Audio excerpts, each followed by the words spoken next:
to me. Chilling all day, all in your space is where I wanna be. Here in this room, what did you do? I just can't get enough. Too caught up in your love. I've been trying to forget, but you won't let me. Something in my brain wants you. I've been hanging by myself, asking for help, but nothing seems to work on you. Yeah, you always make me feel like, oh yeah, you never leave my thoughts alone, yeah, you're the reason I'm going out my mind. I just can't stop thinking about you.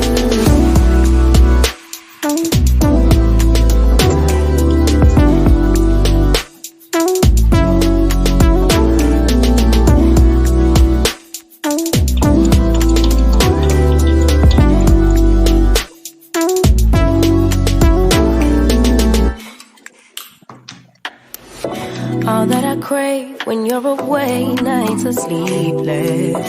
Do we need space? Yeah, maybe a break. Boy, you're my weakness. Give and we take, the love that we make, it's my favorite drug. Too caught up in your love. I've been trying to forget, but you won't let me. Something in my brain wants you.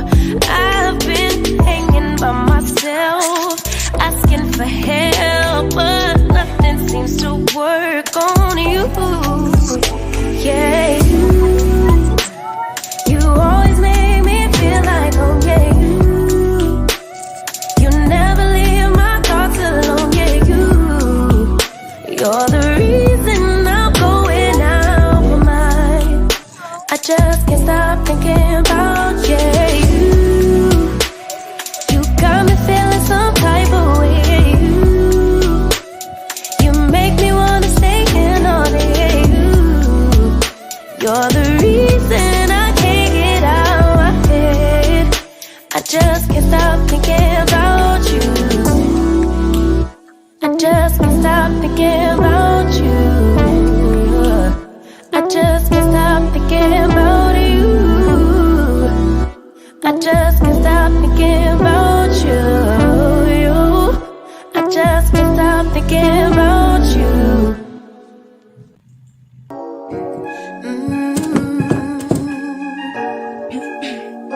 Yeah.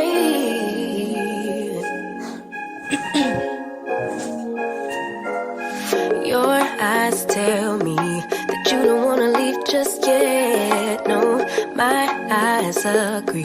It's almost like when we first met. Oh, I don't care, it's getting too late. I want you and I can't wait. Don't wanna spend a minute without you. I know you feel the same. So come on, give me love.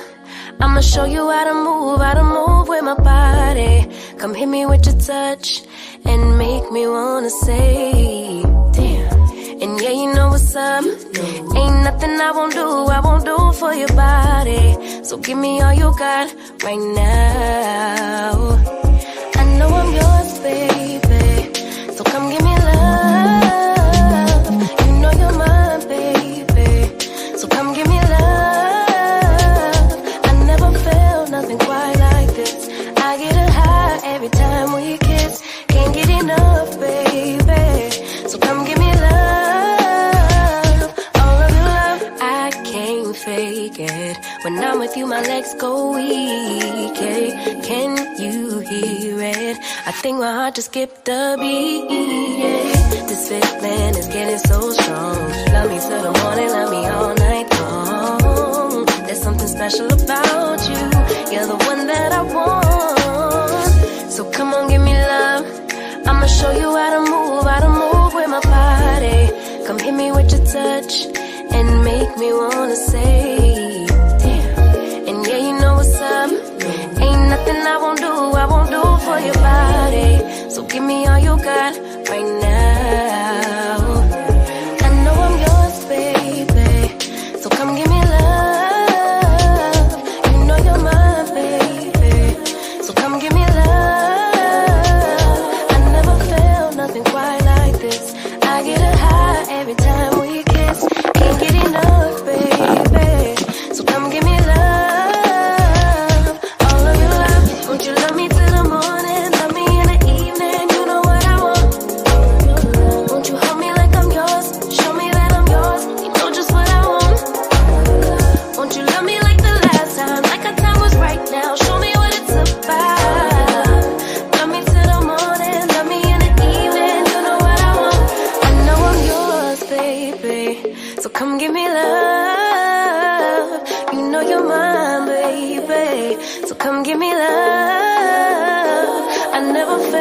nothing quite like this. I get a high every time we kiss.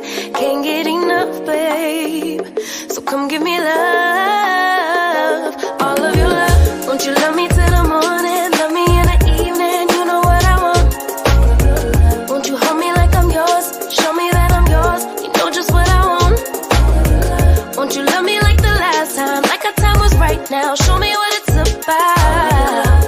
Love me till the morning, love me in the evening, you know what I want, all of your love. Welcome, welcome, welcome. I had so many obstacles to get in this show live and in living color. And I'm glad to be here. We had a bad storm come through, power knocked out. I'm in the darkness now, but I'm not gonna let this thing mess me up. Let me know through a sound check if you can hear me. Let me just check and make sure you can hear me through a sound check. Yep, I can hear you.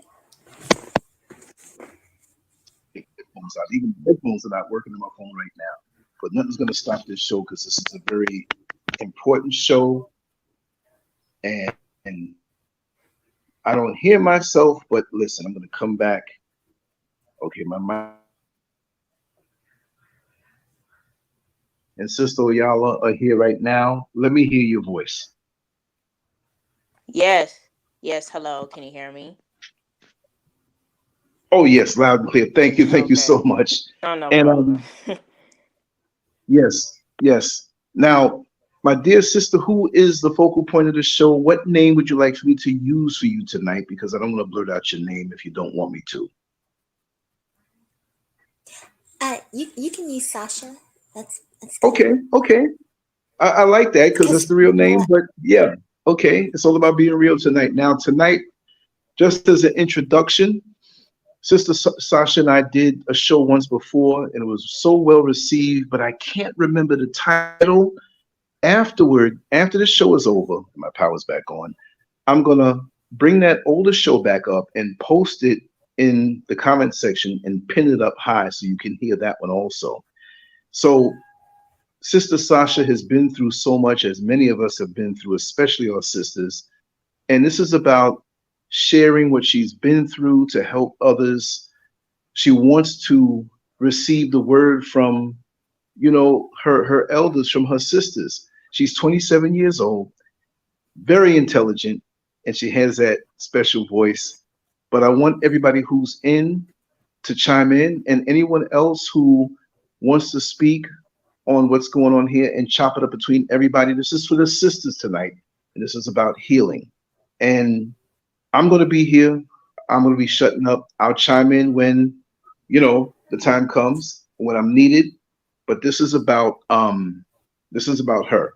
So now I have Sister Hope Rice that just entered in. Let me add her into the stream.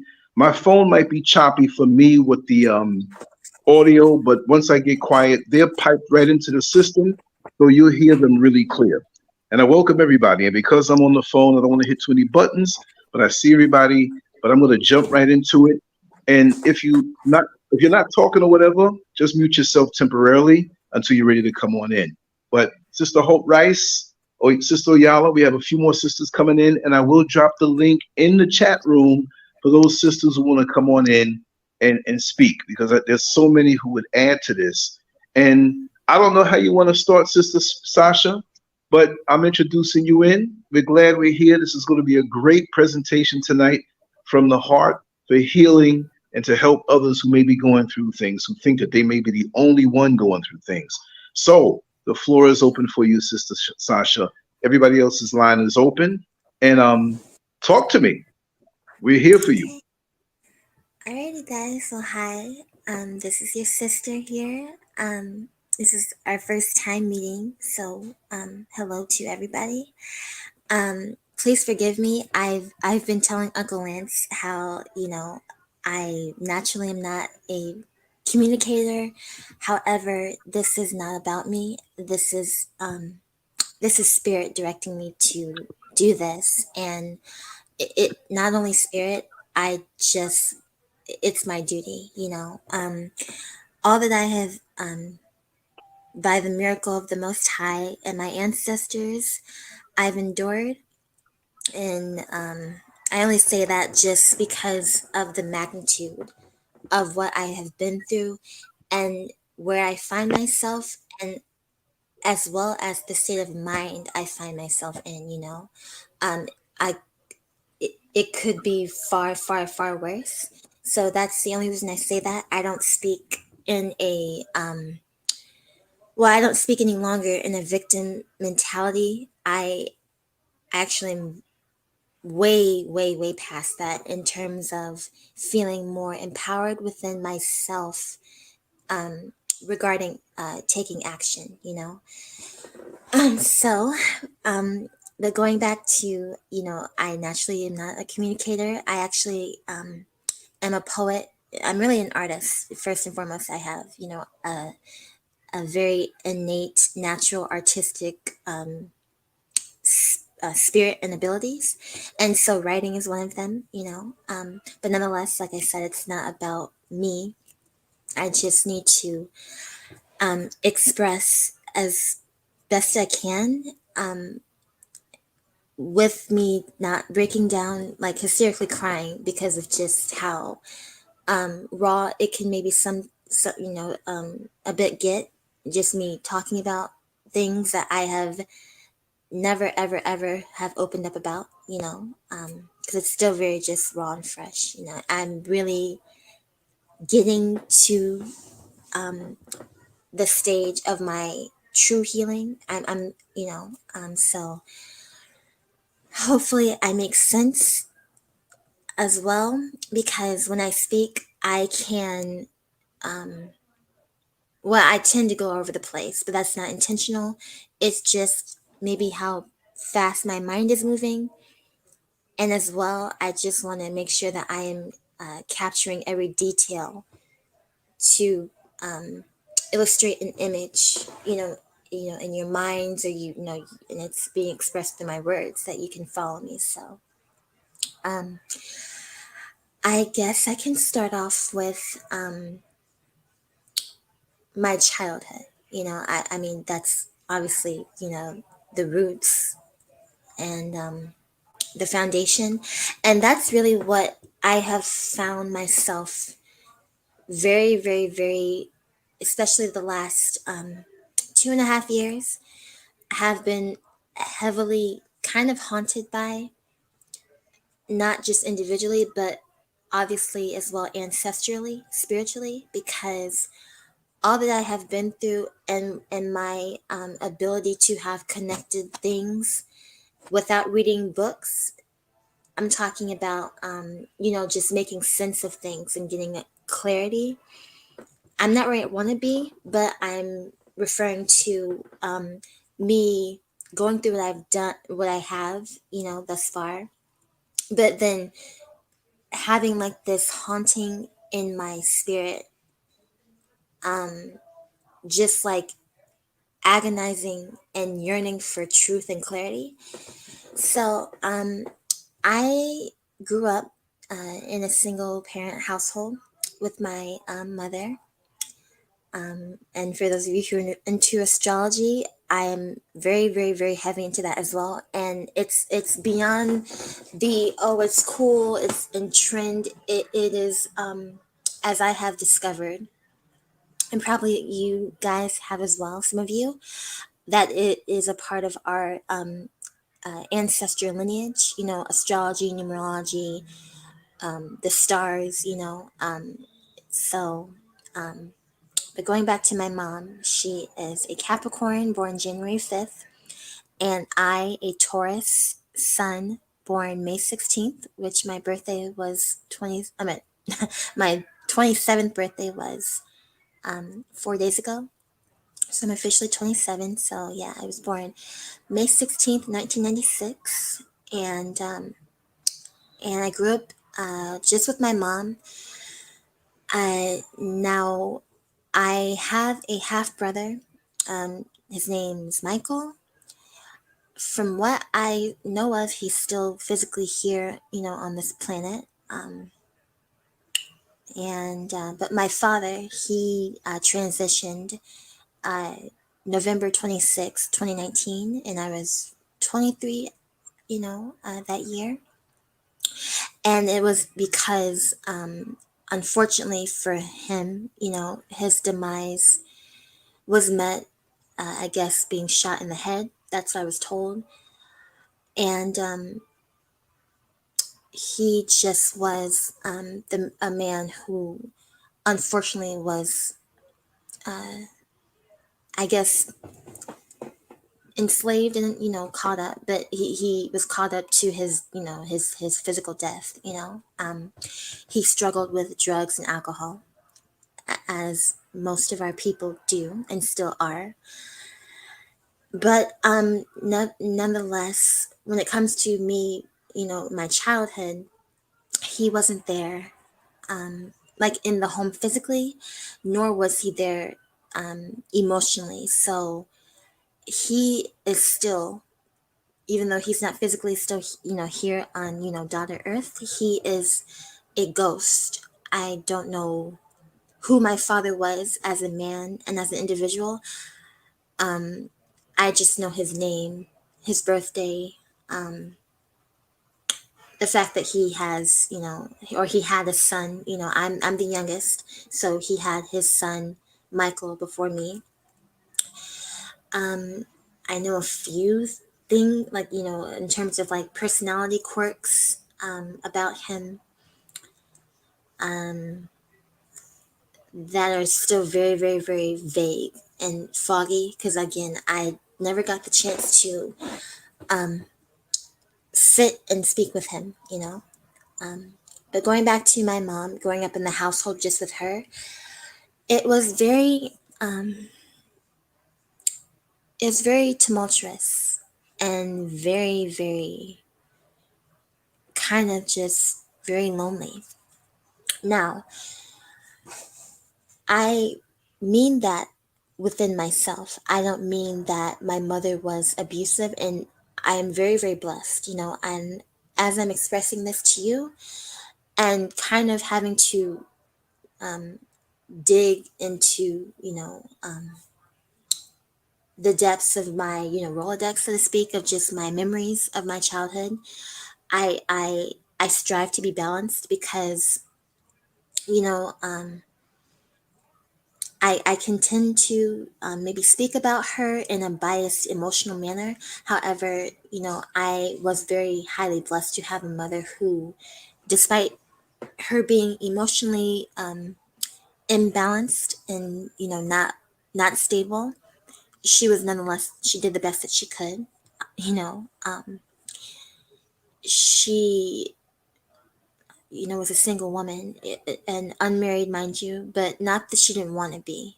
It just she now that I am old enough to really, really reflect back and have true empathy versus when I was younger, and juggling all the dynamics that were present, i.e., her being a Black woman, single, unmarried, raising a daughter on her own, no support. I'm talking, specifically, like, without, the support of a man.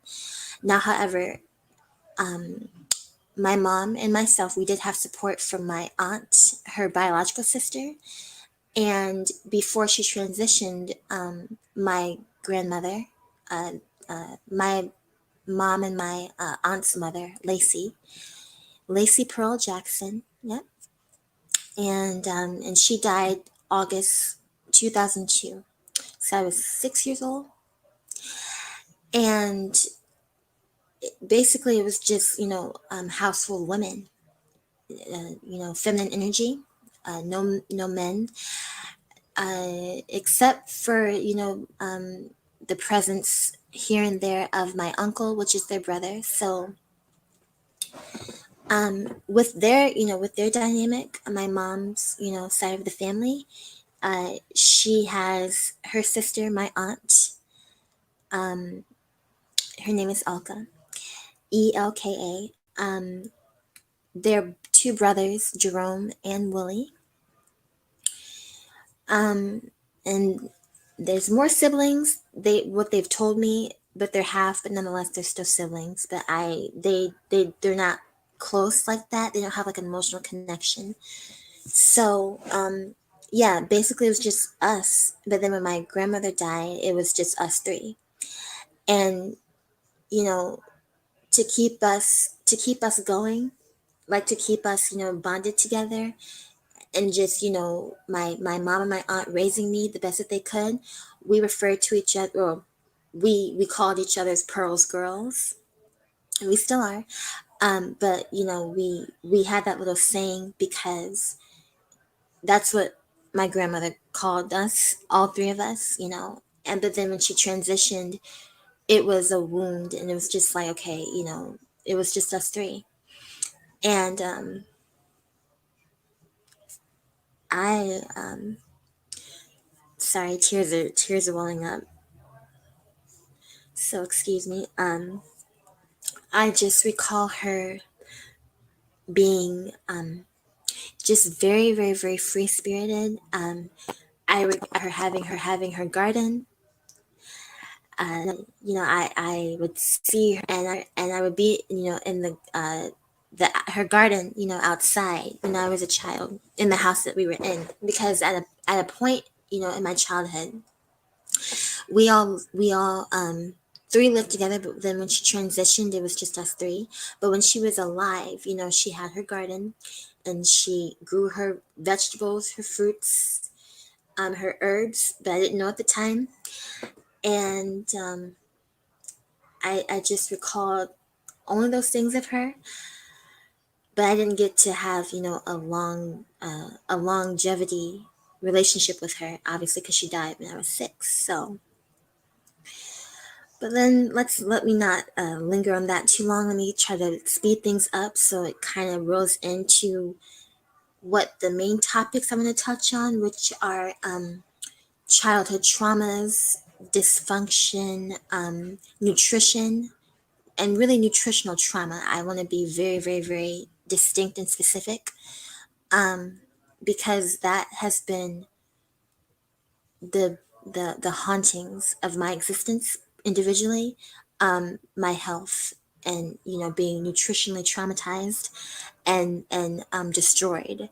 Not completely, but it plays into how I was developed and how I was, struggling, immensely, growing up. And so, but let me proceed into maybe when I entered into elementary school. So, you know, 7, 8 years of age. And I want to maybe I should preface this. My personality, you know, coming from where I have just the dynamic structure of my family growing up, single mother, no father, present emotionally, physically. And as I mentioned before too, it wasn't like he was completely out of the picture, and it wasn't like my mother was keeping him from me, even though she was, to protect me, because again, my father, when he was, in physical form, he was struggling with drugs and alcohol. And obviously, a woman who is in a stable enough mind state, maybe not perfect, but, a woman who knows, and she, wants to ensure that her daughter is protected and just not take any risks. She had to keep him distant. But nevertheless, when he was in a sober state of mind, I don't even know if that's possible, because he never got help for his addictions and his emotional traumas and childhood traumas. Like, this is why he turned to, or he was overtaken by the drugs and the alcohol. But nonetheless, my mother did the best that she could, trying to explain as I got older how, my father just wasn't, well enough to really, really, really be stable, a stable father. But when he was, he claimed to profess his love and his adoration for me. And I recall, as I'm expressing this to you guys, how he did say that he would call me his princess. He would just he would make promises, and obviously as a little girl, I was very elated when I saw him because I didn't have him in the house. So when I would see him, and I would see him, really most of the time, it was gatherings at my grandmother's house. Now, this is my grandmother on my father's side. His side of the family, so my cousins, aunts and uncles on his side of the family would gather for Thanksgiving, Christmas, but it wasn't every single Thanksgiving or Christmas because of just dynamics within their own individual lives. And as we were all just evolving and getting older, it wasn't like a traditional holiday event. But when it was, and I would be offered to visit and to, I guess, connect with them, I would see him, and he would say what he did. He would say how much he loved me and everything like that. But it just it didn't translate into action clearly. So and so transitioning to my teen years, that was very, very very tumultuous. On top of me, if I didn't already mention, and forgive me, how just I was struggling, as a child in a school. I was very extremely sensitive. I kind of emerged from the womb just knowing that I was not designed for this world, but I didn't know. I didn't have, obviously at the time, clearly, like the pinpoint clarity that I do now. And what I mean by that is that I just knew that the family that I was birthed into was not my family, was not my true family. And I'm not saying that I am adopted. I was, my mother and father are my birth parents. I'm saying that in a way, a spiritual perspective. I just knew that this was not my family because when I got maybe like, I was approaching like age 11, 12, I always would be by myself first and foremost because it's just me and my mom. So I had my room, I had everything, and I only say that just to give the clarity. I don't, say that to be like, boastful. I had my own room. I didn't, I had, little toys and stuff like that, to keep myself occupied as a child. Very much well, very, very, very much well kept on the surface. Very well clothed and dressed, but not like the celebrity kids that we see these days. Not like, walking around, I don't know, $1,000 shirt and $1,000 pair of shoes. I'm talking just like, just presenting, cleanliness, and like my mother very much took well care of my appearance. And as I developed as well, into my own, individual nature, I did as well. But it wasn't more so like a vanity thing, even though it kind of was a little bit when I got, into my teens, but it was more so of my artistic spirit showing. I would show my artistic nature through self-expression in fashion and makeup and hair. But let me get back to my teen years. So as a child and in my teen years, I was, and I still am, nothing's changed. I was very, very incredibly sensitive. And that does not mean weakness for, maybe some of you who don't understand hypersensitivity when it comes to energy, environment. So just from that young age, I was just incredibly, you know, delicate, sensitive in my nature. So, with that said, though, I also was very, I mean, from what I was told, very so-called intelligent. Um, I did the best that I could in school despite me struggling. And I say that emotionally, on an emotional, psychological, nutritional level, because yes, I did the best that I could because I don't know, I naturally didn't gravitate to the children who maybe were wayward, like they had like outwardly, outward outbursts, if you will, like, they were, maybe belligerent, they were aggressive, and so I was the so-called introvert, as it's referred to. you know if anything, the children found me weird because I didn't talk. But obviously, when you're coming from an environment that I did, and a situation and dynamic that I had, that obviously um, affects your sense of self, your self confidence, and really too, thinking back and really, really being honest, the children were not very nice kids. I don't know what child would really open up to children, calling them names and chastising them.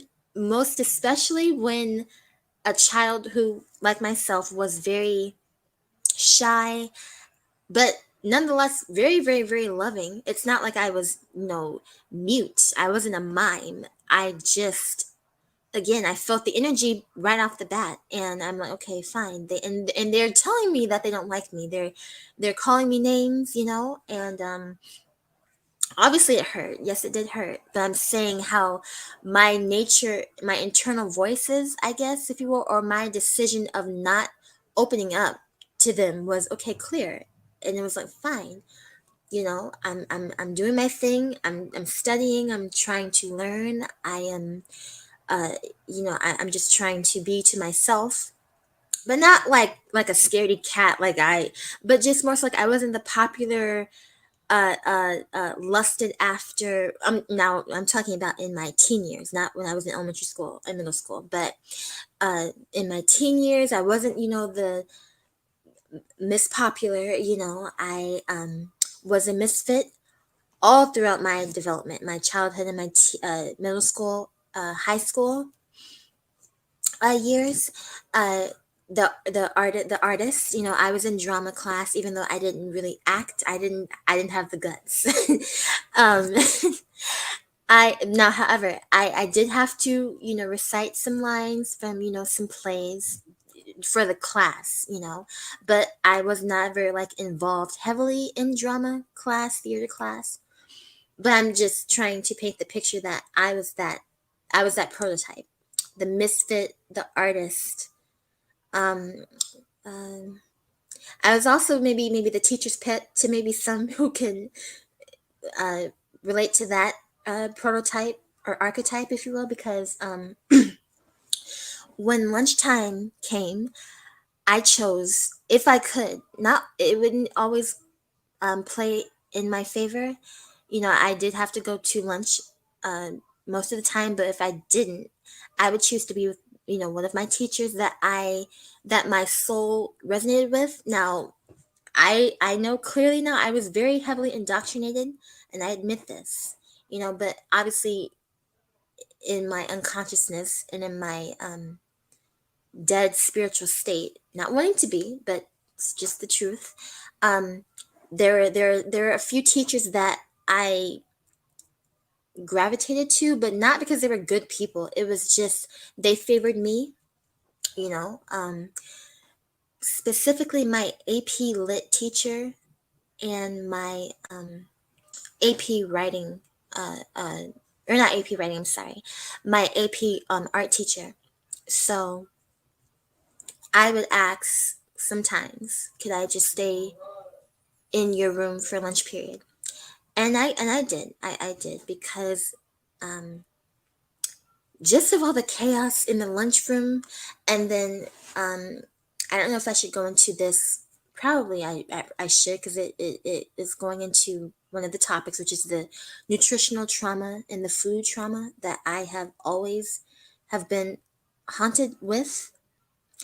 So yeah, as teen years, high school, middle school as well, but really consciously, I have greater memories in high school,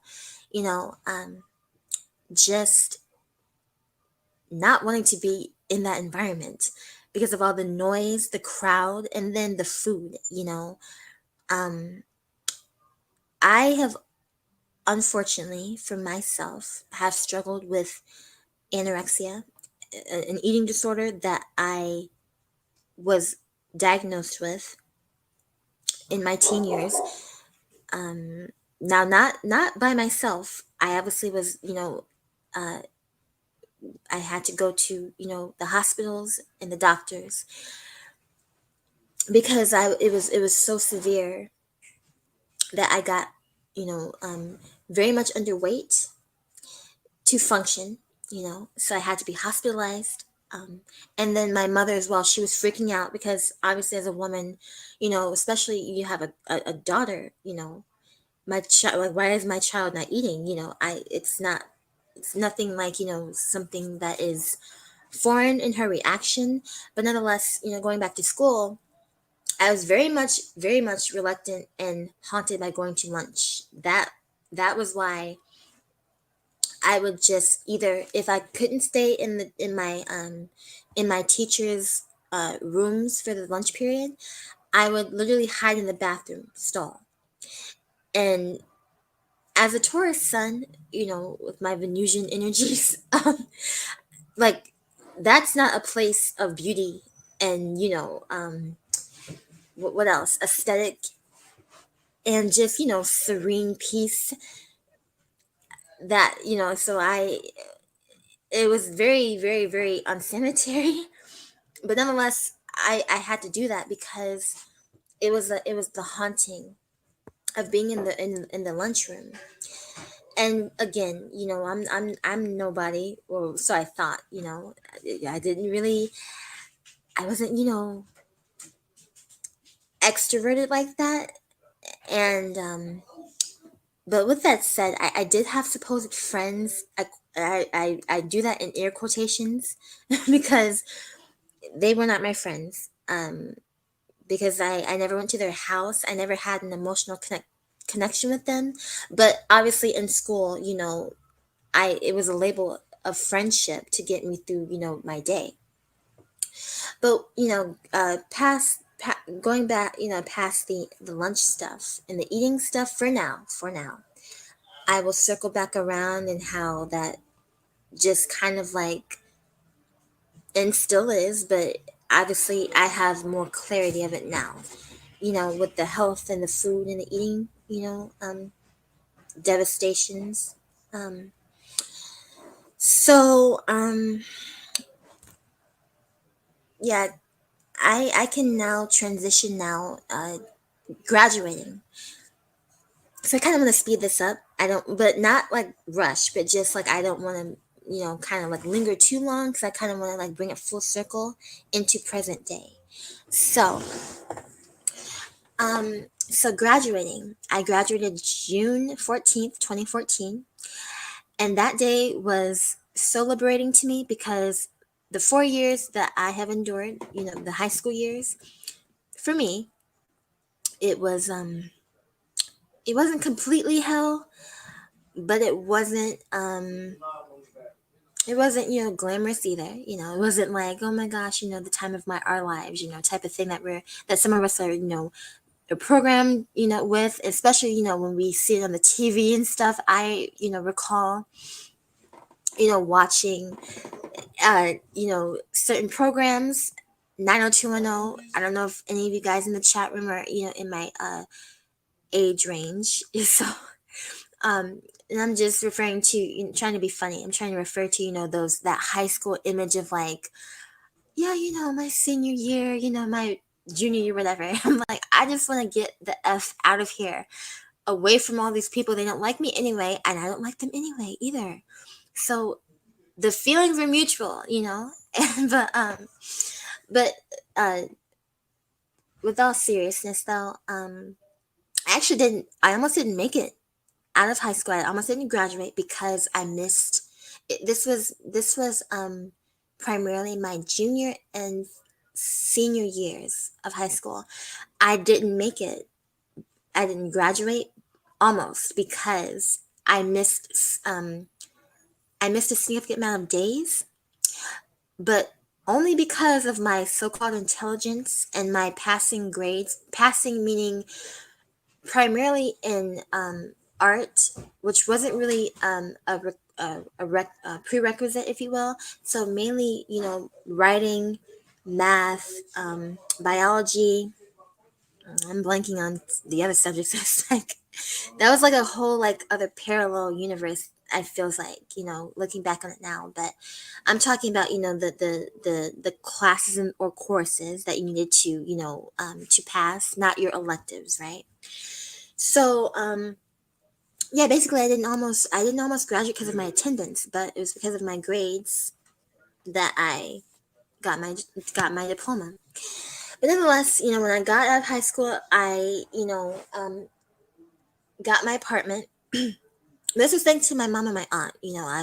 I wasn't that, big and bad and tough at 18 all on my own. I was really, really blessed to have the assistance of my family, to help me, with rent and stuff, and really just trying to, get me on my own, and really too, they, with my nature, I was free from my mom because, when I was with my mom in under, her household, again, she would take it very personal how I would always be in my room with the door closed. And then, I was also blessed to have a mother where she wasn't like too gung-ho on me locking the door.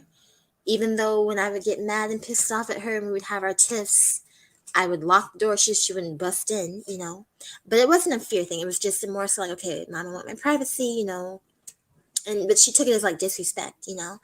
So, but getting my apartment at 18, I'm like, okay, I'm free, I have my own space, I can be Little Miss Shrinking Violet all that I want, and not talk to anybody. But it's not that I didn't want to, it's just I naturally, again, I found myself lost in my art, paintings, my writings, and really, really just honestly, guys, contemplating like, okay, what now? I graduated high school, what's next? Because at that age, I had certain things planned out in my head that never manifested, but for divine purposes and reasons that I know now, which I have clarity as to why certain things never played out in my life. And I'm referring to, I had aspirations of, first of all, being a runway model. Like, I'm talking like walking the runways in, Milan, Paris, being a so-called, professional runway model. But it was more so like the high fashion, and it kind of it changed. At first, it was Victoria's Secret. Then it was high fashion, so Vogue magazine, and I know these are all white. I know these are all European magazines, but again, at the time in my consciousness, I wasn't privy, to what I am now, and but nonetheless, I had aspirations of being, a in the fashion world, in the beauty world, because not only was I told I have intelligence, my mom always told me how very, very, very, very, very thin and slender I was. Well, more than slender, kind of like she kept weirdly, but not like weird, like obsessive, but just like she would make comments about my physique. And you would think that would make me confident, but it made me insecure because I never thought of myself as beautiful in any way. And so, but she would say how, you have a very, very, very beautiful body, Now, I shouldn't say thin, like, oh, you're very thin, but going back to just the whole image, like in the beauty world, in the fashion world, I'm trying to say I had the image, like the measurements, if you will, but the thing was I never grew to the height. I'm only 5'3.5", maybe 5'4", but really I think I'm 5'3.5". Maybe cut off the half, but just say 5'3", 5'3" to 5'4". So I never grew to the height, the height requirement in that industry. Thank the Most High, because I wasn't meant to be there. But nonetheless, I had aspirations of being in that world, but see, I had talent, and it wasn't a talent that you see now where it's no talent, where you see these wannabe, to me, I don't know if I'm being, biased right now, but these wannabe, artists and, these, in my opinion, not really talented on their own. I really did and still do have a very keen, just innate ability for composition, design, fashion, color, again, artistic, abilities. And I thought I was going to pursue a career or profession in the fashion world, beauty world. Well, that didn't work out because my sicknesses, i.e., my health, and just, I guess, the hauntings, the wounds that I have had to, endure. But nonetheless, I thought that, I could just escape and be like, okay, I'm going to start a new life in California. I'm going to start a new life, on my own. No. That is not how it panned out. From the age 18 to now, I have been severely struggling and suffering, really, with health ailments. And I'm talking about in and out of hospitals, inpatient. I was prescribed drugs. I'm talking, like, I know consciously now, but I'm talking back then. I had to be prescribed drugs to manage my supposed depression, anxiety, and my anorexia, because they had to put me on a drug that would force me to eat. So it would induce, getting an appetite going. But within that 9-year frame, I've discovered things about health and nutrition when it comes to our people that gives clarity as to why I have anorexia. I still have it. It's a disease. It's not, now for me, it's not that I want to accept it, but it's nothing that I can just snap my fingers and it just get over. But nonetheless, I'm trying to say I have discovered things about myself individually, but then ancestrally and spiritually as well, and just our people when it comes to this nutrition, trauma and dysfunction and abuse. But going back to the hospitals, I was prescribed specifically this one drug. I have oscillated between drugs off and on, and it was a nightmare because when I got enough consciousness, I'm talking my soul, my spirit, there's something in me that was like, no, I don't want to take this. I don't feel any better. I actually feel very, very much worse. I feel nothing, actually. I feel numb. I feel not like myself. And I feel controlled. But I didn't say that to my mom and my aunt. I was saying this to myself internally. I said, I don't like how this is making me feel. But then as well, I thought about my father. And I knew, like, I don't want to be addicted to anything. So I guess going back to what I was saying to you about how I have somehow my mind has correlated things and connected the dots to things. So, you know, yes, I was prescribed for a while on these drugs, these prescription drugs, and I almost overdosed on them, and I have died almost twice overdosing on them. Not intentionally, not intentionally trying to kill myself, even though I have had suicidal ideations and attempts, but it wasn't the drugs. It was me trying to drown myself in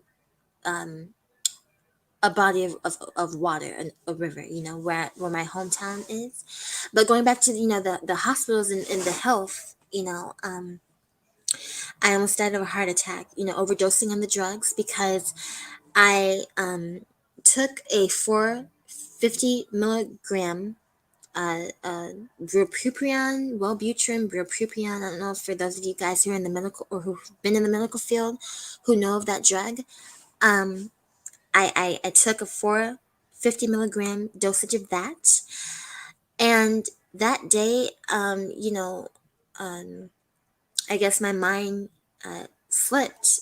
I forgot that I took a dosage already for the day, and I ended up taking a 900 milligram dosage in total. So I took two 450 milligram dosages of the Wellbutrin or the bupropion, and so that drove my heart into almost, I guess an attack, which was frightening because I'm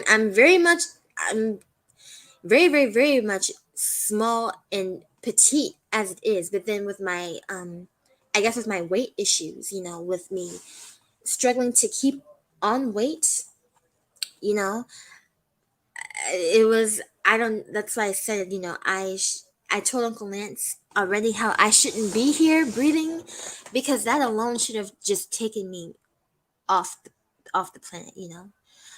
But I'm glad it didn't. I'm very glad it didn't. I'm still here for a purpose, but nonetheless, just giving you again the image of that, and then as well, just my experiences in hospitals. Now, as a full-fledged woman, and with all of that I have endured, like directly, I've not read things that I have been through in a book.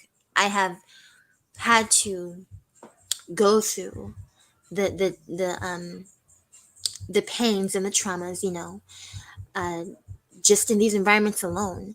And so when I hear or see our women in these hospitals, and they don't know that, the remedies, which is our ancestral African indigenous roots, herbs, plants, and really too just the nutrition, the health, because the nutritional trauma, when I was referring to, was the fact and the truth that our people have and do have eating disorders, but no fault of our own. But when I say nutritional trauma, we have nutritional traumas. Most of us come from families who are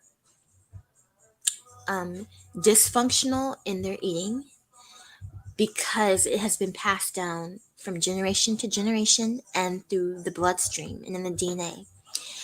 And so with nutritional trauma, I'm talking about, we're consuming drugs and chemicals masked as food. And this is why my anorexia has plagued me all my life. But see, I didn't know it. I just knew that, listen, this stuff hurts me when I eat it, but I was still eating it. Don't get me wrong. But I was very much, more so than the average individual, very restrictive in my eating, because I just knew that there was something about it that was haunting me, to the point where, okay, well, fine, I'm not going to eat you then, because you hurt me that much. And then I would express this to the doctors, and mind you, they were white. That's not an epiphany, but obviously, in my in my immensely vulnerable, agonizing state of being wanting to be helped and wanting this to go away and not wanting this to haunt me anymore, I told these doctors what they would ask. They would ask me, okay, how are you feeling? What are you feeling right now? What are you thinking? And I said, this food, I don't want this food. It's haunting me because they would try to force me to eat in these hospitals when I was inpatient, you know, um, and I would rebel and refuse. I just would not. But then they would threaten me, and they would say, well, you can't go home and leave if you can't, if you don't eat. So, oh, goodness. I'm sorry, it's bringing up. I'm I'm barely making through this, saying this to you guys. I'm sorry. I'm trying not to cry. Because I just because what our people do not understand is that this food, or really, excuse me, these drugs, these chemicals, these toxins, these poisons are it is literally okay. Let me Sweetheart, take a breather. I'm gonna weigh in really quick if you don't mind.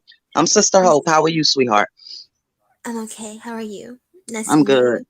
Did not. It's a pleasure meeting you, Queen. It's truly a pleasure. You are brave. You are brave to just even share this. Number one. Number two, you overcame and you understand at such a very young age what's going on. So if we accept the mindset of this anorexia, it's going to plague you for the rest of your life. All right. It's nobody in this world that should tell you. I mean, we do have anorexia, bulimia, obesity, all of that, right? But with Yeah. you being that and knowing that, okay, it's a lot of herbs as well as a lot of things that you can do to where you won't end up in the hospital.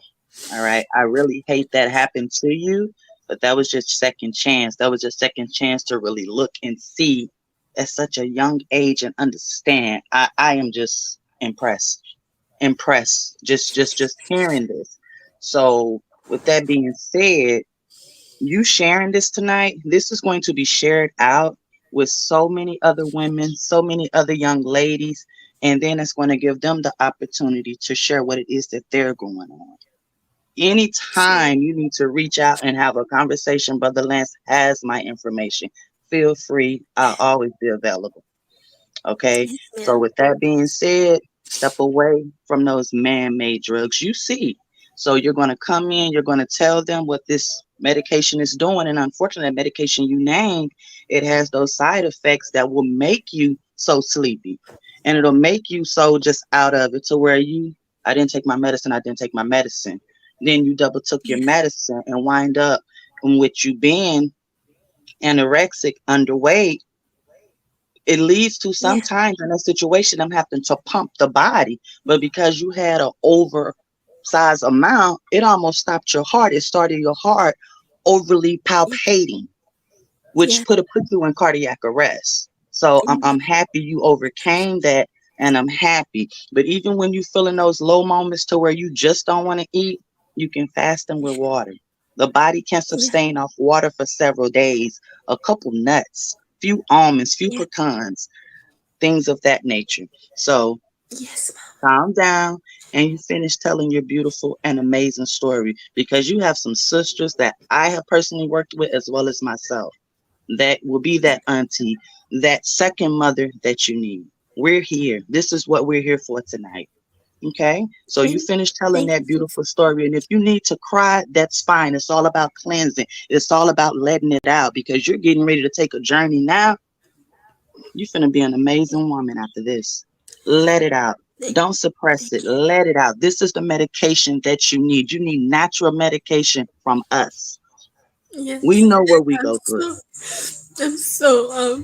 Thank you so much, Auntie Hope, because I'm so traumatized. And when I have expressed this to my family, my mom, my aunt, they don't understand the magnitude, and it's so hurtful because not only with these hospitals, they have kept saying repeatedly like a broken record how I just need to go and I just need to go to the hospital and check in with a mental health therapist, and I need to go to counseling. And I That's said to my them recently, background, unfortunately.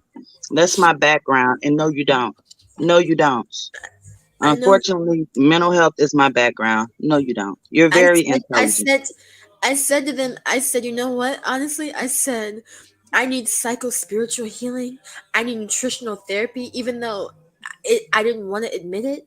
But with the whole, like, again, like with the fear of eating, I can't even like, I can't because of just what it has done to me alone. And then just I see all this sickness around me, and it's like they don't understand and get it. And then people like myself who I love my family so much that why would I want to see them?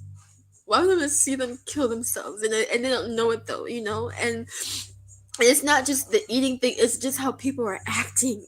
Like And I it just is. feel like people just don't like the spiritual disconnect and the scientific disconnect is frightening because it's like women, we are receivers, okay? And nutrition and food and nourishment and nurturing, that is what, specifically and primarily with us as Black women, we come from that. I'm talking about it during slavery.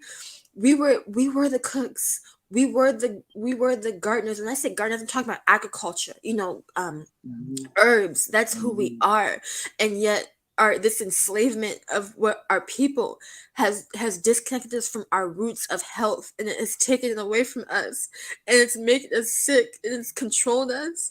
And it's like, and that's my thing as well. It's kind of like for generations you have enslaved us through these drugs, and not just through food. Obviously, I'm talking just drugs period, but obviously through food and eating and nourishment. And so, with our people, it's like, again, you really have them just naturally gravitating to all this just, it's literally death, and they don't know it because they don't know any better. But yet people like myself who, and not like, it just, I guess it just naturally unfolded because of just the trauma and the dysfunction, just me being so observant and just me being haunted by this stuff, me trying to find the answers as to why is this like this, and then me trying to help myself because it's like, okay, this, I'm being told these things, but I know this is not it because my spirit is not resonating. And so going back to, like, with the hospitals and stuff like this, um I'm no longer on the drugs. I don't know if I mentioned that. I have not been on any type of psychooptic prescription drug since the age of like 2021. Good. Not that long, but Good. still. But I just want to preface that because again, I I know, not only do I not know what it has done to us, I have seen it. And I've seen these white people. I've looked in their face and they have no emotion. And Mhm. I was crying and pleading my soul to them. And it was really, it wasn't just me, it was my soul bleeding and crying for help. And it's like, I don't want to be haunted by this.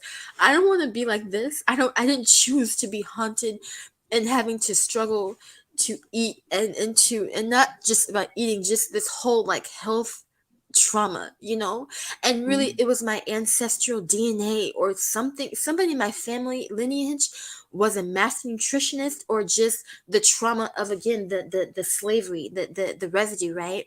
And I'm Mhm. saying this to these people, and there's just this soulless look in their eyes, look, just like like recalling it, me just expressing to them as much as I could what was going on, why I was brought in, like, they asked, what brings you in today, Mhm. and just them hearing them say that, and it's like they really fucking care, and it's so goddamn It's hurtful scripted. because It's we, scripted.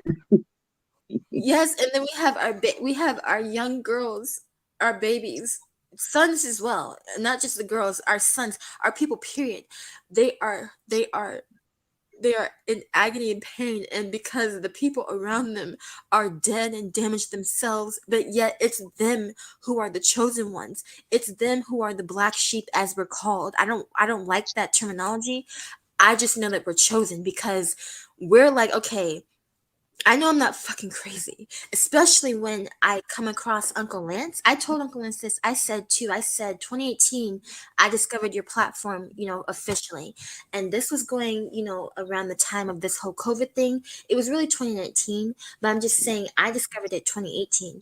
And so I was, hearing videos about melanin and these hospitals and stuff and what we go through, right? And so I'm like, yeah. And then just again me trying to help myself. See that's my thing with it. And so our people who they go to these people and they don't know their roots. They don't know about Henrietta Lacks and Tuskegee experiment and just their people, the history of our people and in these hospitals and just health period. Do you know that we are the people who are of health? It's not these fucking white people. And I don't mean to curse. I'm so angry because it's like, again, we've been so destroyed. And we're thinking that again, because of what we come from in our families of dysfunction and trauma, all this sickness in the bloodline, but that's not who we are. No, it's And we have, not. and so, and what I'm saying is this, like, it's so when I have seen, and not just people like, black people, like, our people, I'm talking about in my own family. Like recently I had to flee from them, honestly, Auntie Hope, because they were fearful of me contracting the COVID thing or whatever, because I didn't take the vaccine. That is why they kept saying you need to go to the hospital because you're out of control. You need to see a counselor. This has gotten out of hand. You need to be on a medication because your depression is having you act in ways that are not normal. And that was and because and what they're referring to is this. They were referring to me not taking the vaccine, that I was acting crazy. It was me fleeing from them and like, okay, I'm not taking it. Fine, we're just not gonna have to speak then. Now they didn't say we're gonna disown you, but their actions were like, okay, since you're not taking this, you're gonna make us sick, But it's like, okay, you're already sick and you don't know it. And So let so, me ease your mind a little bit. I'm in okay, healthcare, been in healthcare for 24 years. It's your yeah, choice. It's your right. And we have some individuals that's strong and we're just not going to buy down. I myself did not take the vaccine. I yeah, was threatened that I would be removed from the schedule, but unfortunately, everybody is so short they really can't. They talk the talk, but you know what? You throw it back at them. So yeah. sometimes, in life, you know, we have to distance ourselves. I'll give you a little bit about me, and then I'm gonna let you get back on. Um, and make sure you get my information from Brother Lance so we can talk I one will, on one as well. With me I saying that will. sometimes you have to get away from family just to be the best you. Family will hurt you mentally, right? When you around it and you keep hearing it. I somewhat had to get away from my family. I got pregnant at a very early age, right? But in my era, I was a fast ass. I was this and that. So let's go back a whole lot of years where my relative had 21 kids, the first three before she was 17. That was acceptable back then. But then when I turn around and it's a problem, right? But then people don't Yeah, want to hear the truth. So I've come yeah, to learn sometimes it's as well as we fasting from food, we go on a water fast. We have to fast from people that's toxic that don't mean us any good. And unfortunately, in our communities, a lot of times parents, they can be toxic and not realize it, and a lot of them want their children to kind of live out how they didn't get the opportunity to live, if that didn't make sense. yeah. So you kind of got to That get makes out here as a young woman and just kind of venture and find your peace in your happy place. And you know what? yeah. Sometimes don't let the left hand know what the right hand doing. They could still be your family owned or disowned. You just have to learn to deal with people with a long handled spoon. And I actually call that fastening from people. But you go on, you finish sharing your story. We're here most definitely to support you. Oh, thank you, Auntie Hope. I Yes, just ma'am. and you're so. I mean, I'm very much clear on that individually. Don't get me wrong. It's just the pain of you seeing them it's like they're enslaved and controlled and they don't know it. Like they're not in their spiritual African, consciousness, right? And it's individual, but I'm just saying, when you know things, and I've tried to help them, I've tried to introduce them to things, I've tried, with my aunt specifically, my mom's sister. Now with her, what also has fueled and magnified my anorexia. I'm not talking about me acknowledging it still. I'm talking about me being haunted by it and just me struggling with it even deeper. Now she was the opposite. She almost died from being so overweight, but she's not anymore. Thank the Most High for her, because what was her drive was her love for me, which again, I don't come from, women who are completely, just batshit crazy. They have their own struggles, and I recognize that now. All the pain and the trauma, that they have concealed from me, in the name of me, in the name of them trying to just keep it together for myself, trying to raise me as best they could. But nonetheless, my aunt had her own weight issues, with eating and stuff, and she almost died from being, from heart failure, being so overweight. But she is at a stage now where she's, at a healthy enough weight, but I'm talking still, she still takes these prescription drugs. She still goes to these hospitals, for checkups and stuff like that. She recently, she got the vaccine, all these things, and it's hurtful, because it's like, okay, I'm learning these things about our lineage, our ancestry, herbs, and again, greens, plants, vegetables. We are green.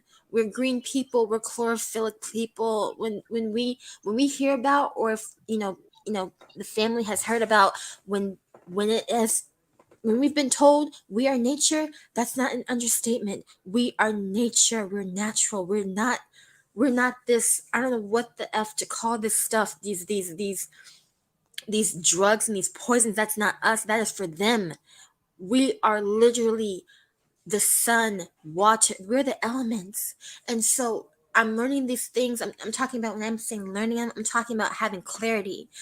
And not only that, I'm learning how they use this stuff to control us and to enslave us, to enslave our health and our minds. No wonder why they gotten away with it thus far, all this time, talking like, for that long, because it is that insidious. But I'm talking back to my aunt, how she's still on these prescription drugs. She still goes to these people, and but recently, before I had to flee from her and leave her, I was trying to help her and say, look at, check out Dr. Laila O. Africa's books, African Holistic Health. I have his bundle of books. I purchased them, myself before I left her house, and they're still in her basement. But I'm just saying how I tried, I was trying to just, and I was doing it, very, very, just lovingly, like, hey, teats, these herbs, can help you, or, this tea can help you. And it's kind of like, it wasn't like she dismissed it completely. It was just like she didn't really take it seriously.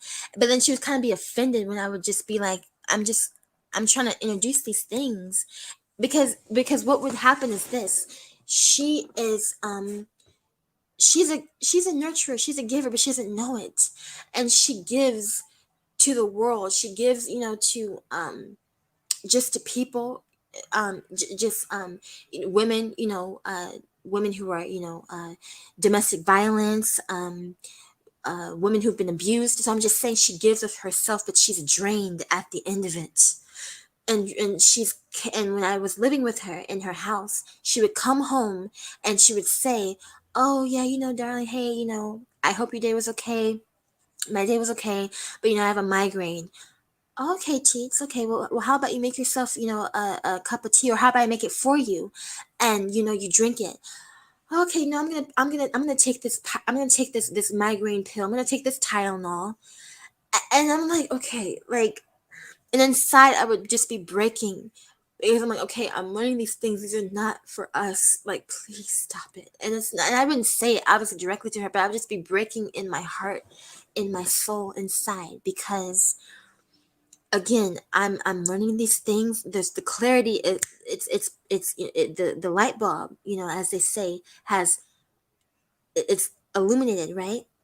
And so, I would offer her these things to help her, and you don't need to take this Tylenol, this migraine pill, right? This drug. Although it's illegal, excuse me, although it's legal, they sell it in, CVS, Walgreens, Walmart, it doesn't matter. It's still a fucking drug, and it's not designed for you. And I would just be saying these things to myself in my head, and I would be crying in my room, the room that I would be staying in her house, and like, okay, I'm trying to help my loved one. She has a migraine, okay, but it's because she doesn't take care of herself. That's the only thing as well. She does not rejuvenate and take care of herself. And so it's just so hurtful, because it's like, okay, this is why, another reason why we're so dysfunctional and off kilter. And then for my men, it doesn't fucking help when they're calling us crazy, and when we're hearing these things from other people that we're batshit crazy, we're this and that. No, we're emotionally dysfunctional because we've been nutritionally traumatized. That's first and foremost. Our wombs have been desecrated and destroyed, but not consciously and our fault. That's the thing. It's because of generation and generation of trauma, abuse, dysfunction, pain, suffering. And why though? Because nobody fucking wants to go to the depths and the roots. They just want to freaking be on the surface and just regurgitate what everybody else has accepted as, like, oh yeah, black women, they're just angry, they just have an attitude, all this shit. And they just don't understand the magnitude of the suffering that we have endured, and it's been passed down through the bloodline. You think I want to have this shit, and I want to be like this? I'm just saying, just like women who they come into themselves, like myself, they come into clarity, and they're on the path of healing, and then they just reflect on how they have just been told things, and how people perceive them, and they don't understand the roots, and they don't want to, because that's the thing too, honestly, Auntie Hope and everybody, like, it's like Uncle Lance said, this whole, oh, they didn't know, oh, they didn't grow up, with a father. That's fucking shit. Neither the fuck did I.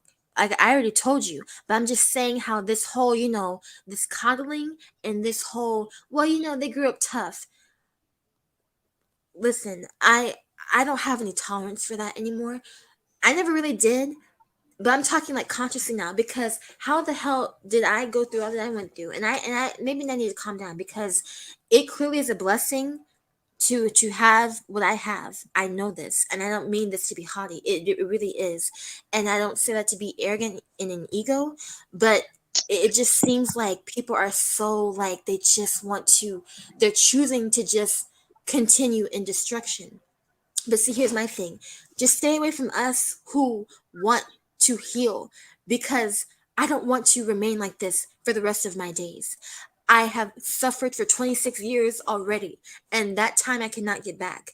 I have been enslaved and controlled, meaning like I've been out of control, meaning like I didn't know these things. Had I known these things at age 18, 19, 20, I would have been like, okay, F this modeling stuff, or whatever, this fashion, beauty world stuff.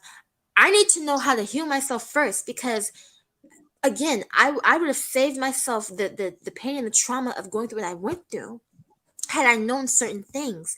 But I'm not regretting what I went through, but I'm just saying, like, these people who, they just want to stick to this whole, well, they're angry, or, don't F with them, they're crazy. I don't want anything to do with them. You hear me? I don't want anything to do with them. I don't want to be around them. I don't care what happens to them. I'm focused on the women specifically first and foremost, because we are the receivers and we're the progenitors of life. So I want to focus on us and our healing.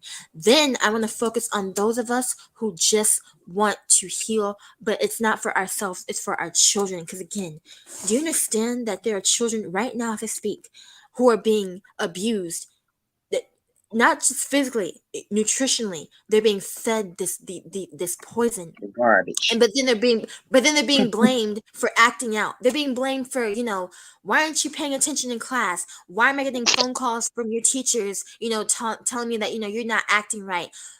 And it's the fucking the I'm sorry, let me calm down. The It's your system, call it what it is. The system.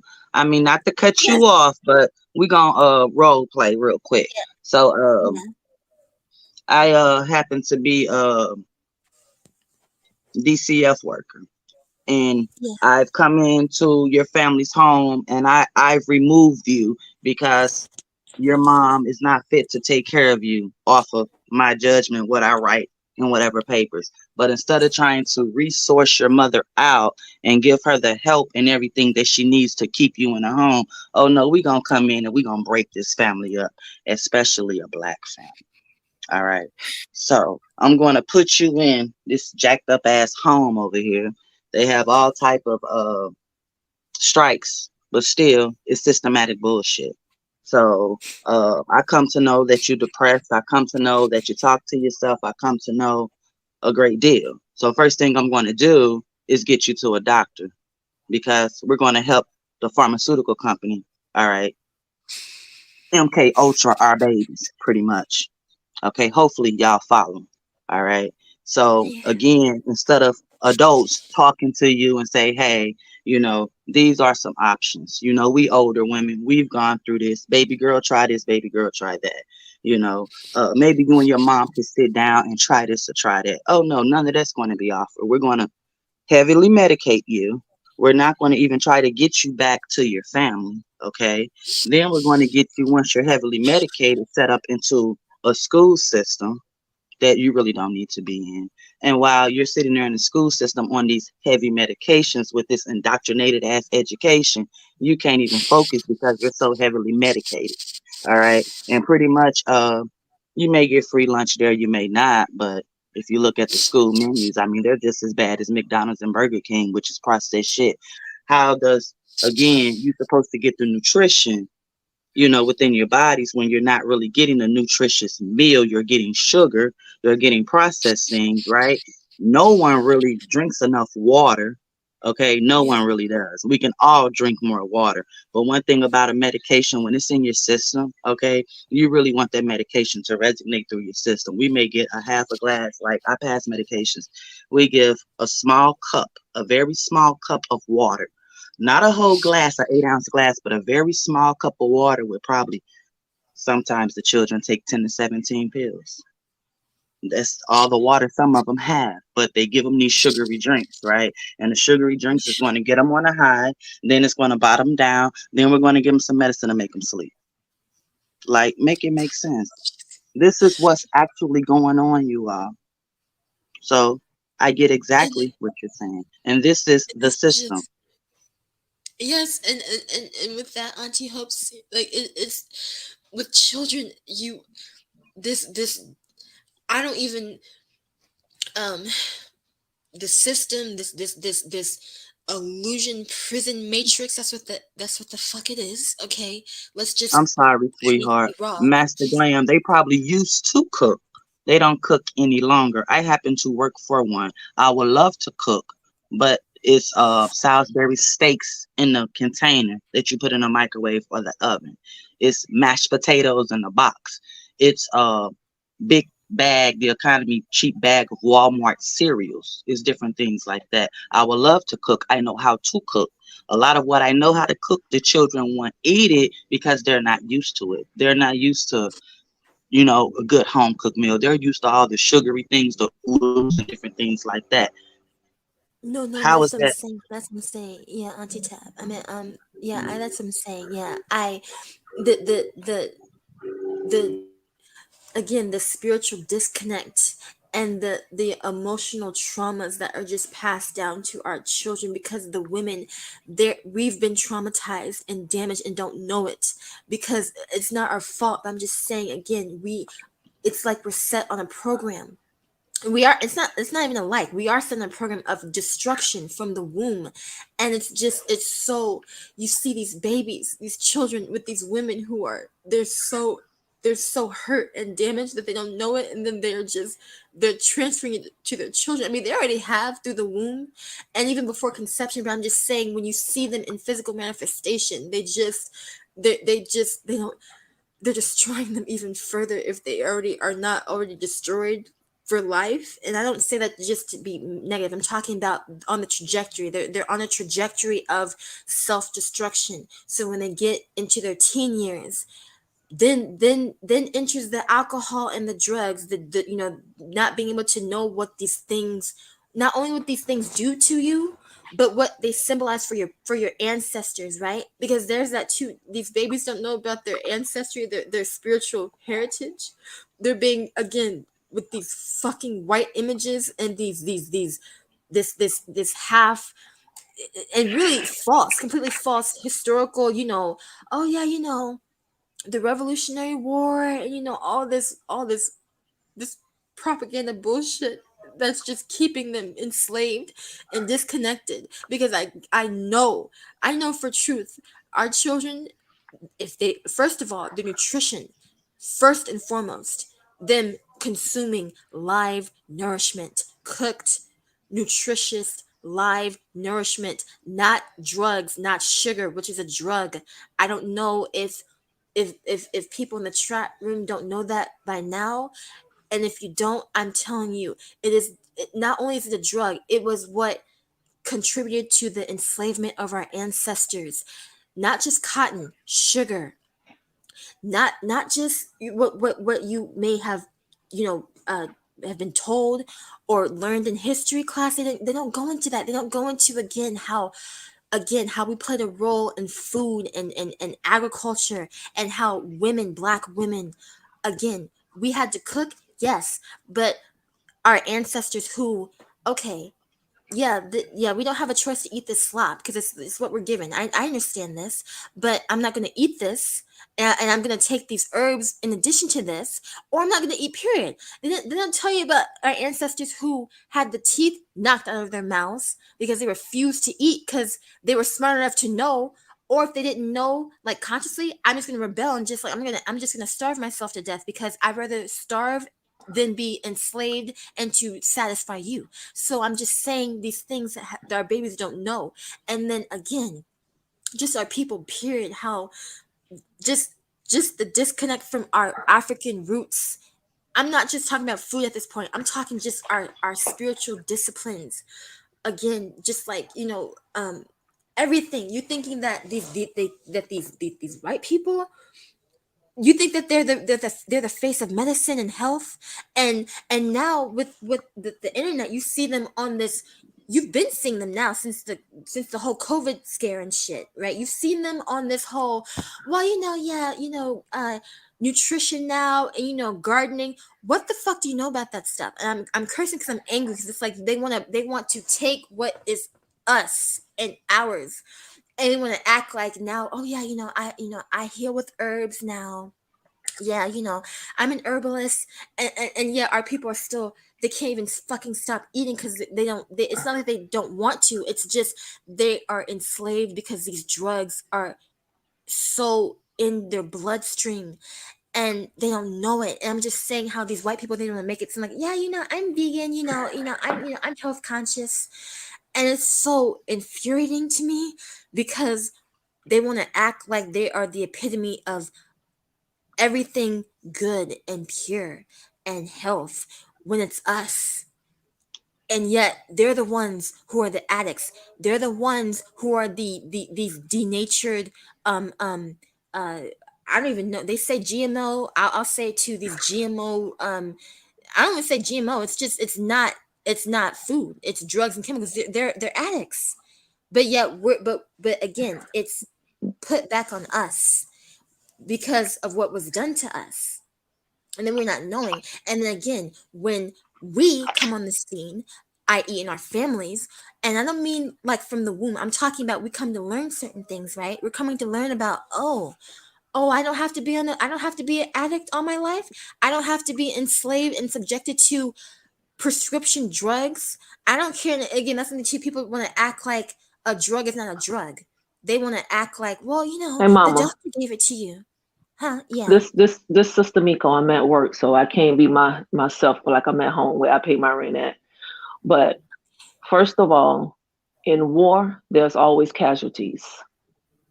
Yeah. I diligently listened to you, and I'm a nurse. Like I say, I have my uniform on now. What you're saying, you're right. However, we are not going to stop people from eating how they're eating, taking the drugs that they're taking. But when they're ready, they'll come along. If not, everybody's not going to get saved. But what I'm concerned is that you are so gung ho about this that your health is failing. So if you're trying to save someone, and you see it, I know you see it, but look at your health. Your health is going down, trying to be a martyr for somebody else. Baby, save yourself first. Let's get you healthy first. Let's get you, baby. You can't save everybody. You can't save everybody. And you know what? A lot of people don't want to be saved. They just want to be comfortable in their misery. Because you know what? I was one of those people. I struggled with my weight. I had weight loss surgery. And it still didn't take me out of the 200s. Now I'm back at 235. I hadn't got down to 190. And stress in my life, I allowed to get in my way. But now I know what to do to get it off. I go to the gym. But see, the 235 Miko now, from the 235 Miko back then, baby, I got a shape. I'm thick with it. You know what I'm saying? It ain't like I'm big. My face is fuller, but you have to let people go and save yourself. Yeah. You have to because you can't save nobody if you drowning or you dead. That's impossible. I know. When you get on the plane, when you get on the airplane, they say put the oxygen on yourself first. So tonight we are here sending love, light, and healing to you because you need it. And once you get healed, then you could come out the gate storming, because what you're doing, you coming out the gate with the cart in front of the horse. You ain't got no wheels on it. Your health, baby, you can't save the world if you broke, busted, and disgusted. See, I done been 27. You ain't been 47. So listen to us. I know the pain. Those tears, you're something special because you feel and see what, from a kid's eye, you see these young babies coming up. You see all this here, and it's painful. But baby, you cannot allow this to take you down because there's too much knowledge and wisdom in you. So what you're going through, you know, when you come out of this on the other side, like Sister Hope said, you're going to be such a hot topic because you've been there and done that. How the hell somebody can tell me about anorexia and they ain't never been to anorexic?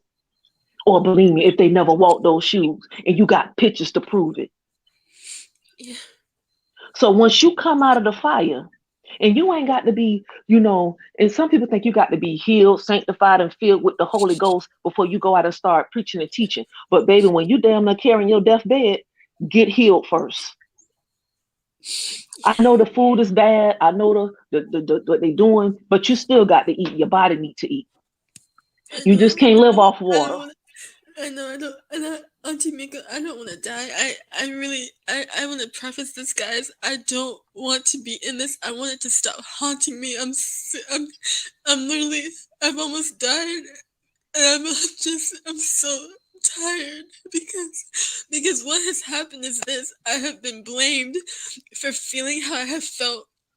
For acting in ways how I've been, and because and I've just been reduced to just go to the hospital and deal with it. Just you know, go to the hospital. What? Just get exactly. You have to, baby, you have to SOS, save yourself. You have to do that. You have to save yourself. Sister Miko. Yes, ma'am. They think I'm crazy. I don't want to cut you off, but let's take a minute, and all the ladies in the chat, if you all are just wholeheartedly agree with me, please, by show of hands, by a show of 100, please show of hands, 100, whatever. It's nothing mental about you whatsoever. Nothing. It's nothing. You are how old? 26, 27? 27. You are just a year or two younger than my daughter. Okay, you are. This girl is a seer. Your mindset. Okay, do you know how many girls?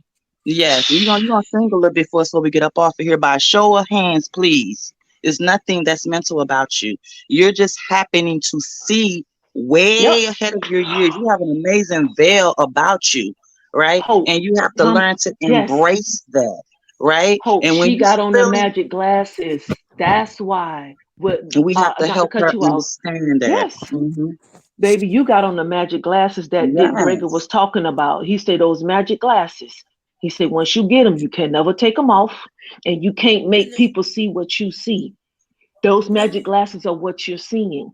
I got on the magic glasses, but I've I mean, gotten to but a point where it's just like that's your life. People have a right to live their life how they want to live it, but when it come at the expense of my health, that's yeah, gonna be a problem. Baby, you're not and crazy. like, At all. and as well, Trust you me, at all. Uh-uh. I feel like as well, No. guys. I feel like as well. Like I'm sorry to cut you off. I just with you guys saying that there is some woman in my bloodline. I don't know if it's my mother's side or my father's side who they must have been a master nutritionist, a healer. I know I'm a healer. I just it's the hauntings of me. It's kind of like when before I came on here and spoke, I was so reluctant. I kept saying to Uncle Lance, like, listen, I hope I don't sound all over the place because of just the magnitude and the depth of all that I've been through. It's like overwhelming. So I don't want to sound like, just like I'm losing people. But I was saying to him, like, I don't know, but what I do know is that I'm a healer. But it's like, okay, what woman in my ancestry dealt with herbs and roots and healing, just who we are, because You this is where it's can coming you from. ask It's your my mother? Do DNA. your mother know? Can you ask your I mother who literally, this woman is? you know what, Auntie Mika, can I just say something to you recently that's gonna hurt me, but I have to say it to you guys, both of you. I recently, um, I literally just talked to my mom, and it wasn't because I'm trying to, convince her. I literally I said, listen, I need to know who I am. I need you to be honest with me. I need you to just be honest with me because before I had to flee from them, she confessed to me how she was molested as a young girl Mm-hmm. because we were in a tiff, and I said, what?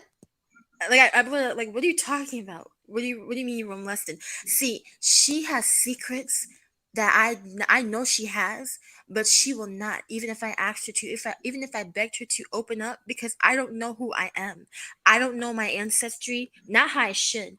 But if I were to be like, listen, I need you to just be vulnerable and honest. Can I just have you just open up to me and have you tell me how were you as a child, as a teenager, as a young woman? Because me, I need to know why I went through these things. Because honestly, guys, as well, I didn't get along with my mother, I'm at especially when I work. hit my teen years, because emotionally we're always at each other's throats because we're a mirror. Not only are we a mirror image physically, like I look more like my mother than my father, but I'm Mm-hmm. talking like how we respond. She's stubborn, I'm stubborn. She can tense up and get very emotionally triggered and sensitive and not want to deal with things. So can I. But yet, Mm-hmm. when my aunt has told us these things about ourselves, because she was the middleman, she was the one always playing mediator, and she would Mm-hmm. even tell me this. She would say, you know what, your mom is saying this, and I'm like, I'm tired. I don't want to be in the middle of it. So, with that said, if I were to ask her, I don't know if I can believe her, which that hurts because Okay. it's like, So who in the fuck am I then? And it's not okay. fair. So since you may not ever get those answers, you have to be okay in your life and move on because you can't reach for the future holding on to the past because all our parents been through something in life, all of Yeah, them. And some of yeah. my mom was an open book. She told us everything that she knew. I still don't know who the hell I am, especially on my grandmother's side. It's like some damn secret. However, I'm here now. So what I don't know, I'm okay with it. I have to deal with it because what the hell I'm gonna do? I mean, I probably can meditate and go into the celestial stars, but I'm not that on that type of spiritual level yet. Maybe you can go No, to a shaman or whatever.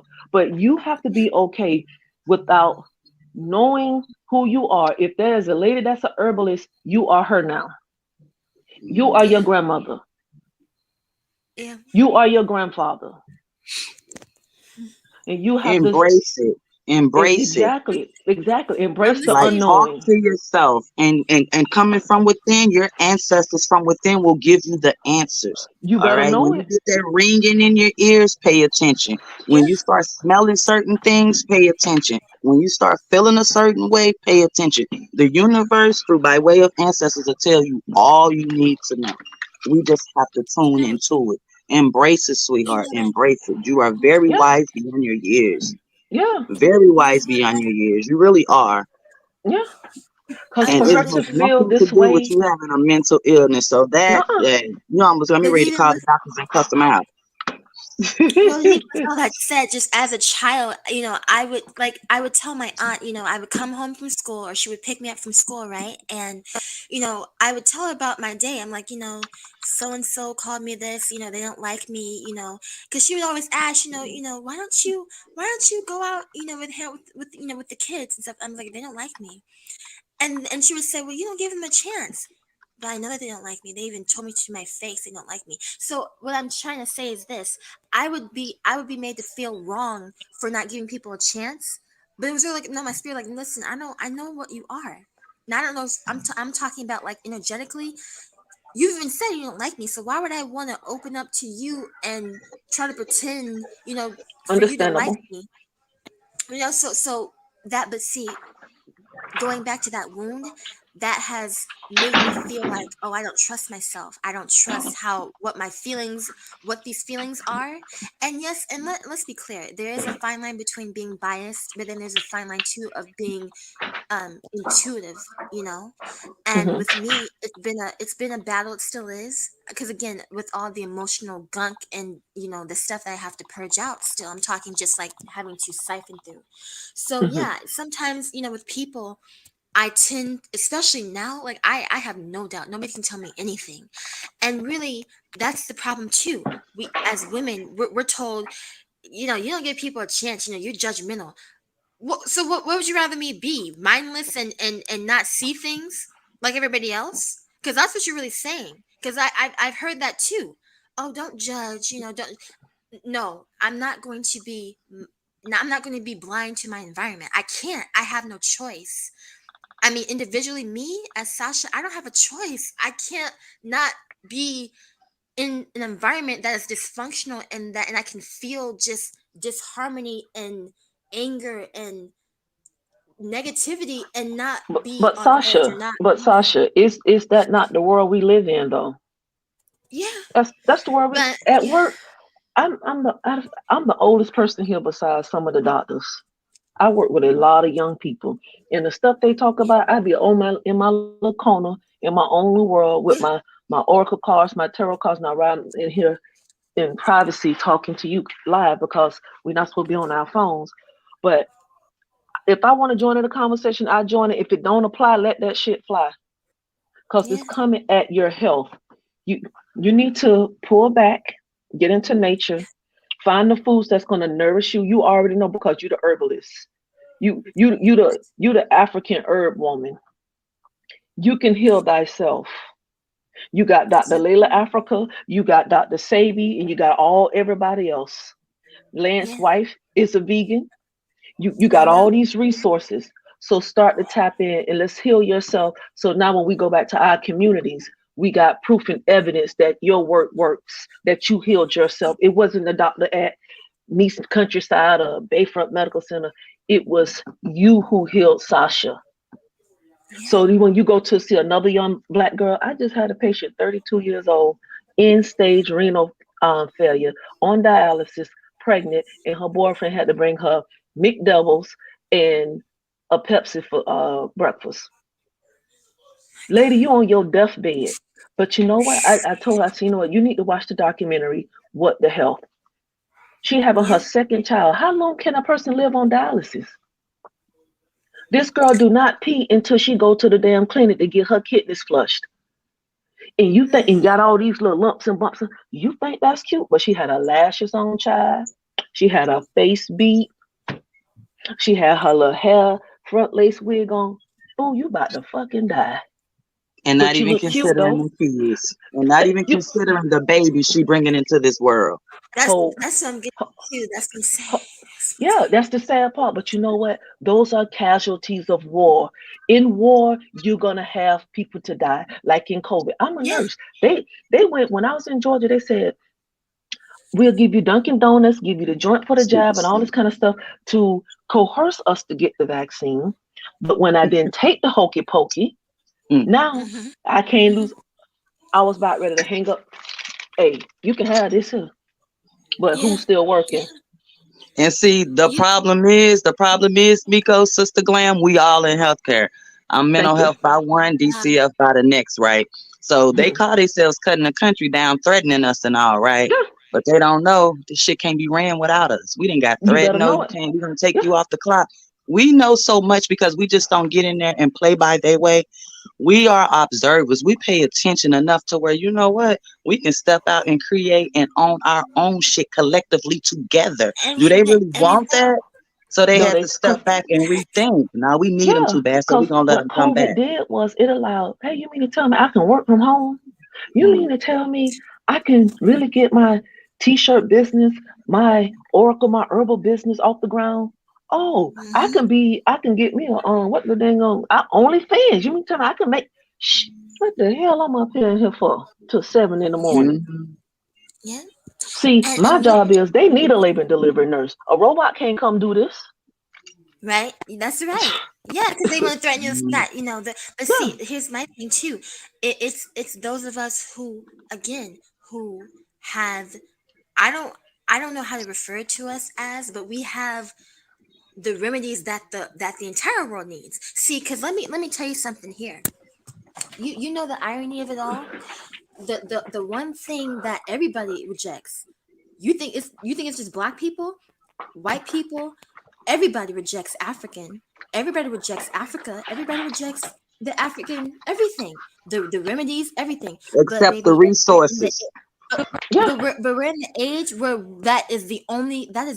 that's your only remedy. Everything else is your demise. Everything. I don't care. And I'm saying that just confident because what's happening is this. You think that these people can save you. I'm talking just like people who are just not, you know, they just want to continue to live or not live. They just want to be, you know, in some, I don't know, kumbaya. You know, stop talking about racism. Stop talking about the. Fine.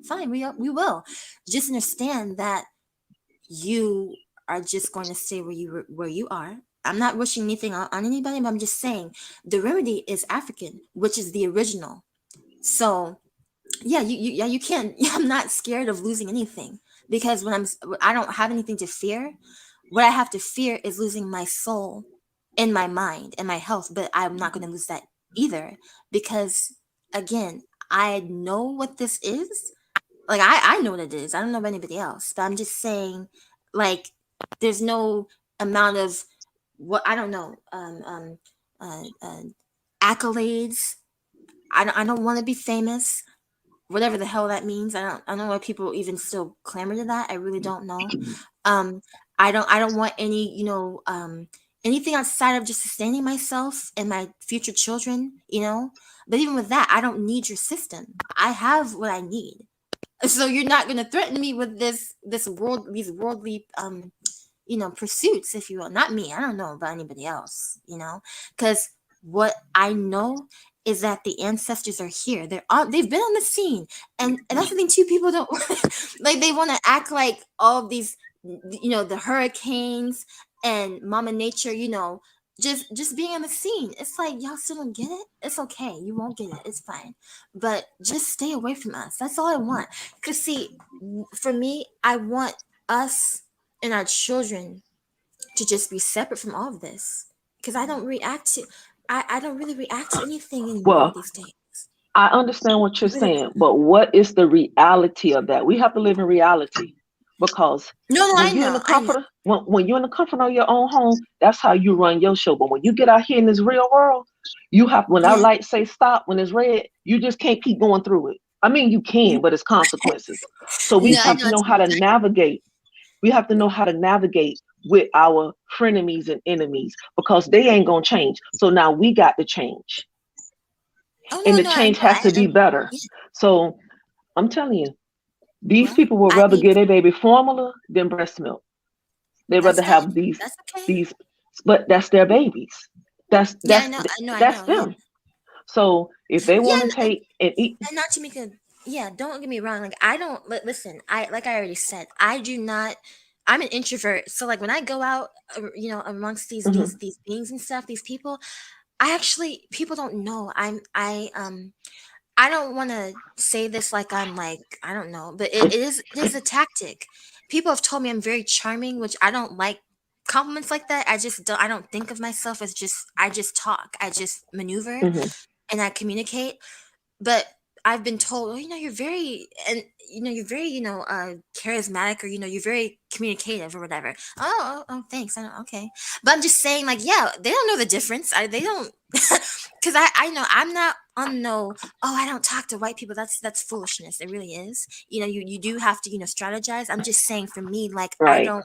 I don't react to how some people are still reacting now. Like you have people still making videos about them being called the nigger, a nigger, and I'm kind of thinking like, okay, you don't really. It's kind of like, okay, like, see, these are the people that are kind of like, okay, you really are still shocked by these things, and maybe they are. I don't want to be hard. Right. It's just like Right. when I do it, it's like, oh, okay, as long as we're getting what we need to get done, we're Mhm. good. Outside of business and professional conversation and task work, I don't, and I don't, but see, my energy doesn't exude that. It's not like it's not militant, because you have to, Mhm. you gotta maneuver. And I already know this. This is what I'm saying, though. Like, for us, we just need to know and not be in denial. We can't just be on no kumbaya stuff.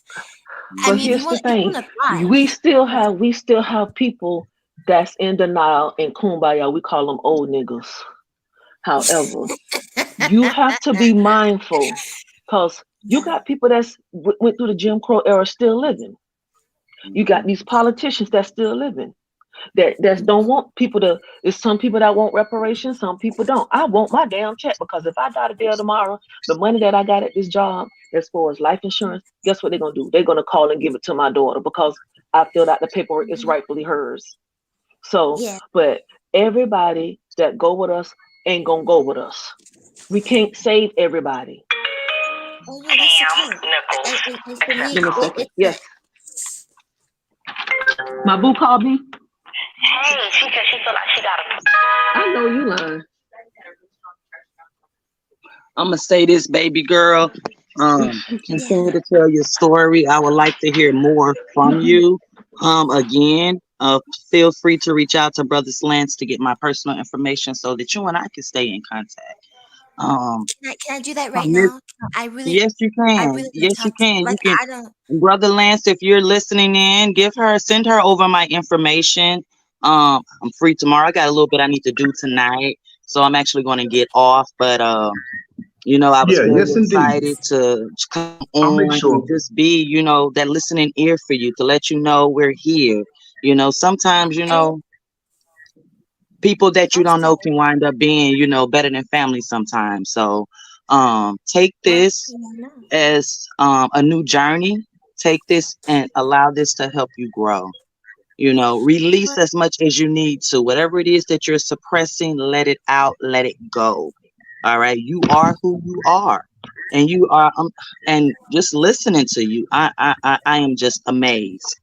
And just listening to how at an early age they was trying to shut you down, right? Your gift was shining at a very early age. Let it continue to shine. You have such the most humbling voice when you speak, even when you're hurting. We feel you, we understand you. We as women, we've been there. And if allowed, we're here to help you get through this thing called life.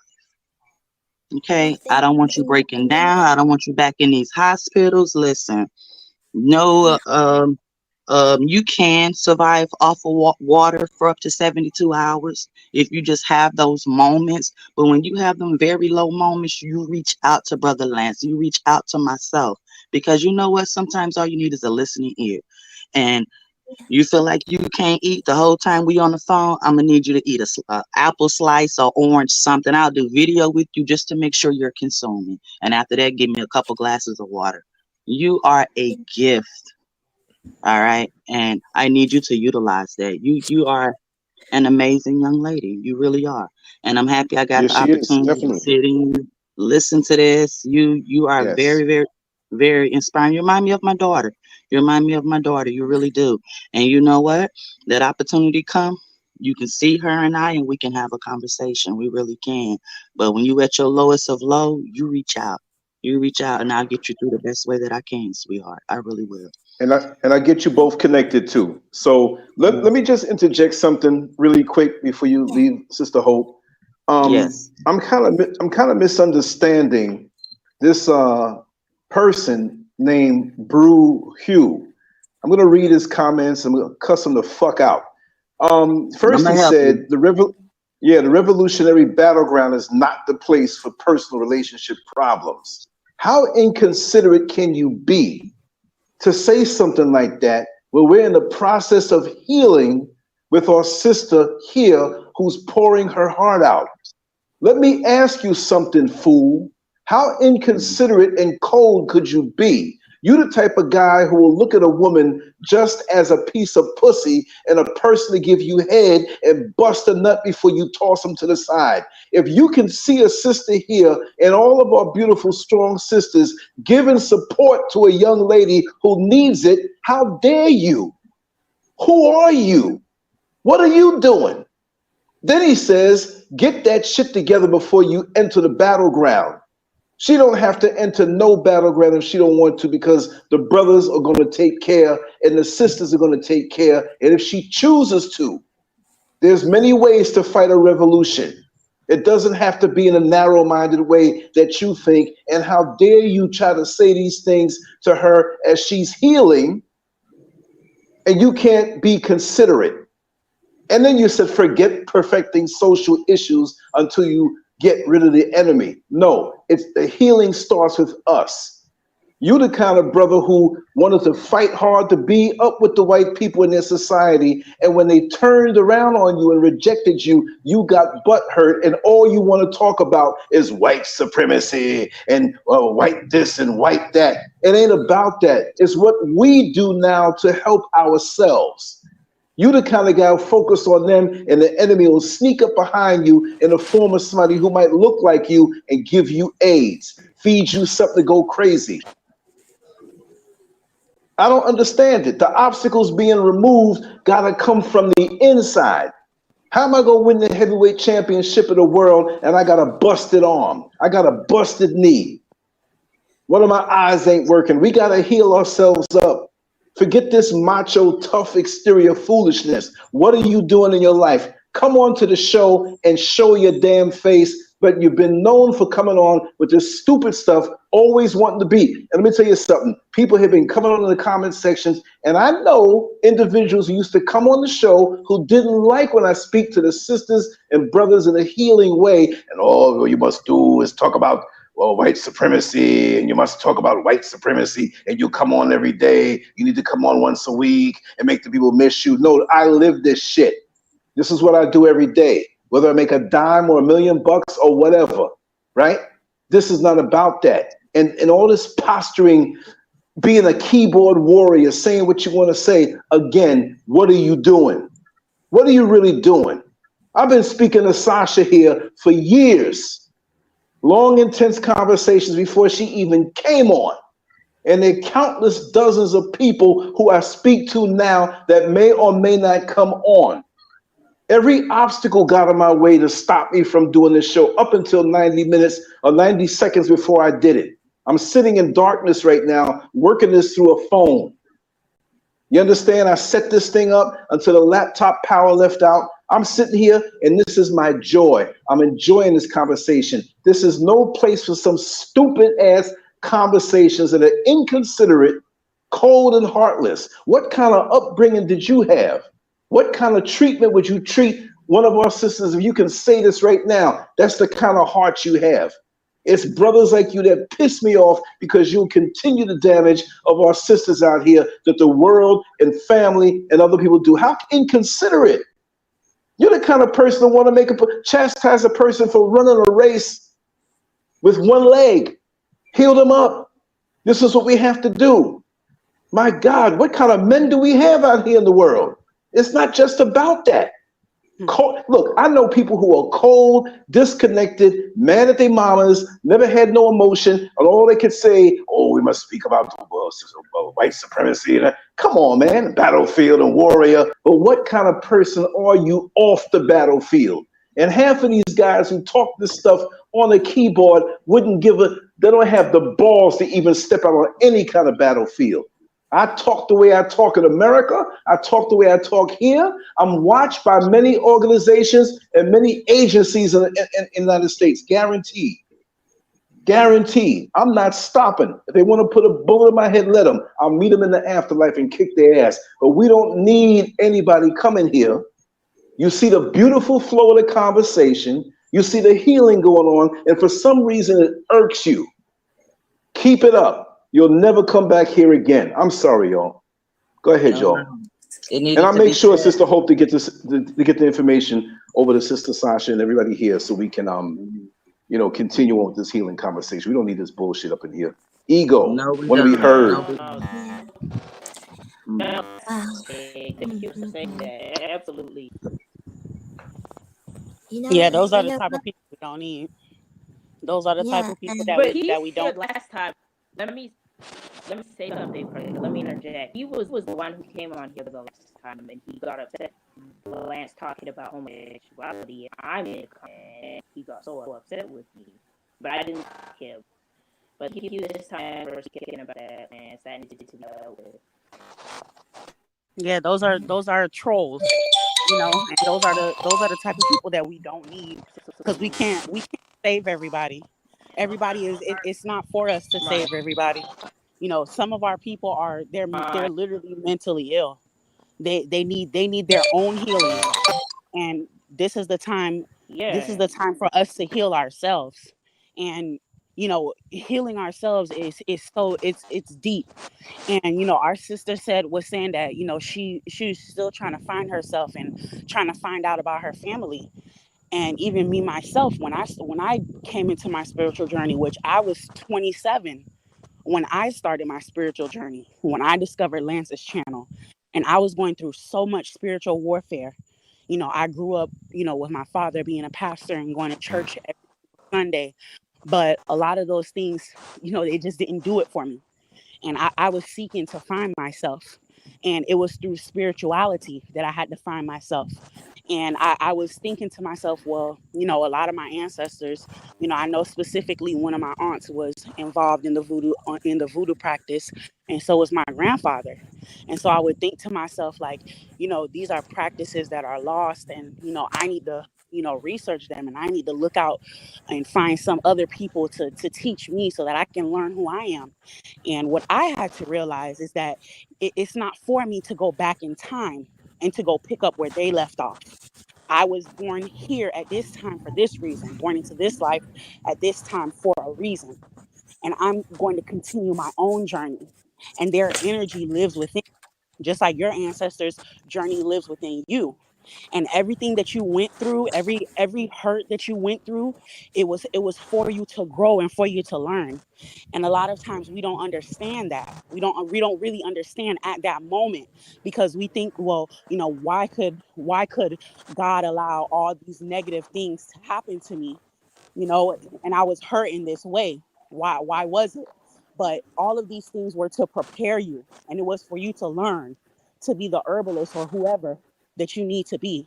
And just like Sister Miko said, we have so many other people, so many books, and Dr. Sadie, so many things that we can do and research to become the person that we are called to be. It's up to us to go ahead and to step into that light. And it takes time. It takes time, just like Sister Miko said. You're not going to be, while you're working on yourself, and while you're healing and talking to people and talking to the masses, you can still be, healing yourself, because it takes a long time to heal from all of the stuff that happens to us. It takes a long time, and some of the things that happen to us, when we explain it to people, they don't understand. Just like you were saying that, you would, explain to your family certain things, and, they would send you to the hospital.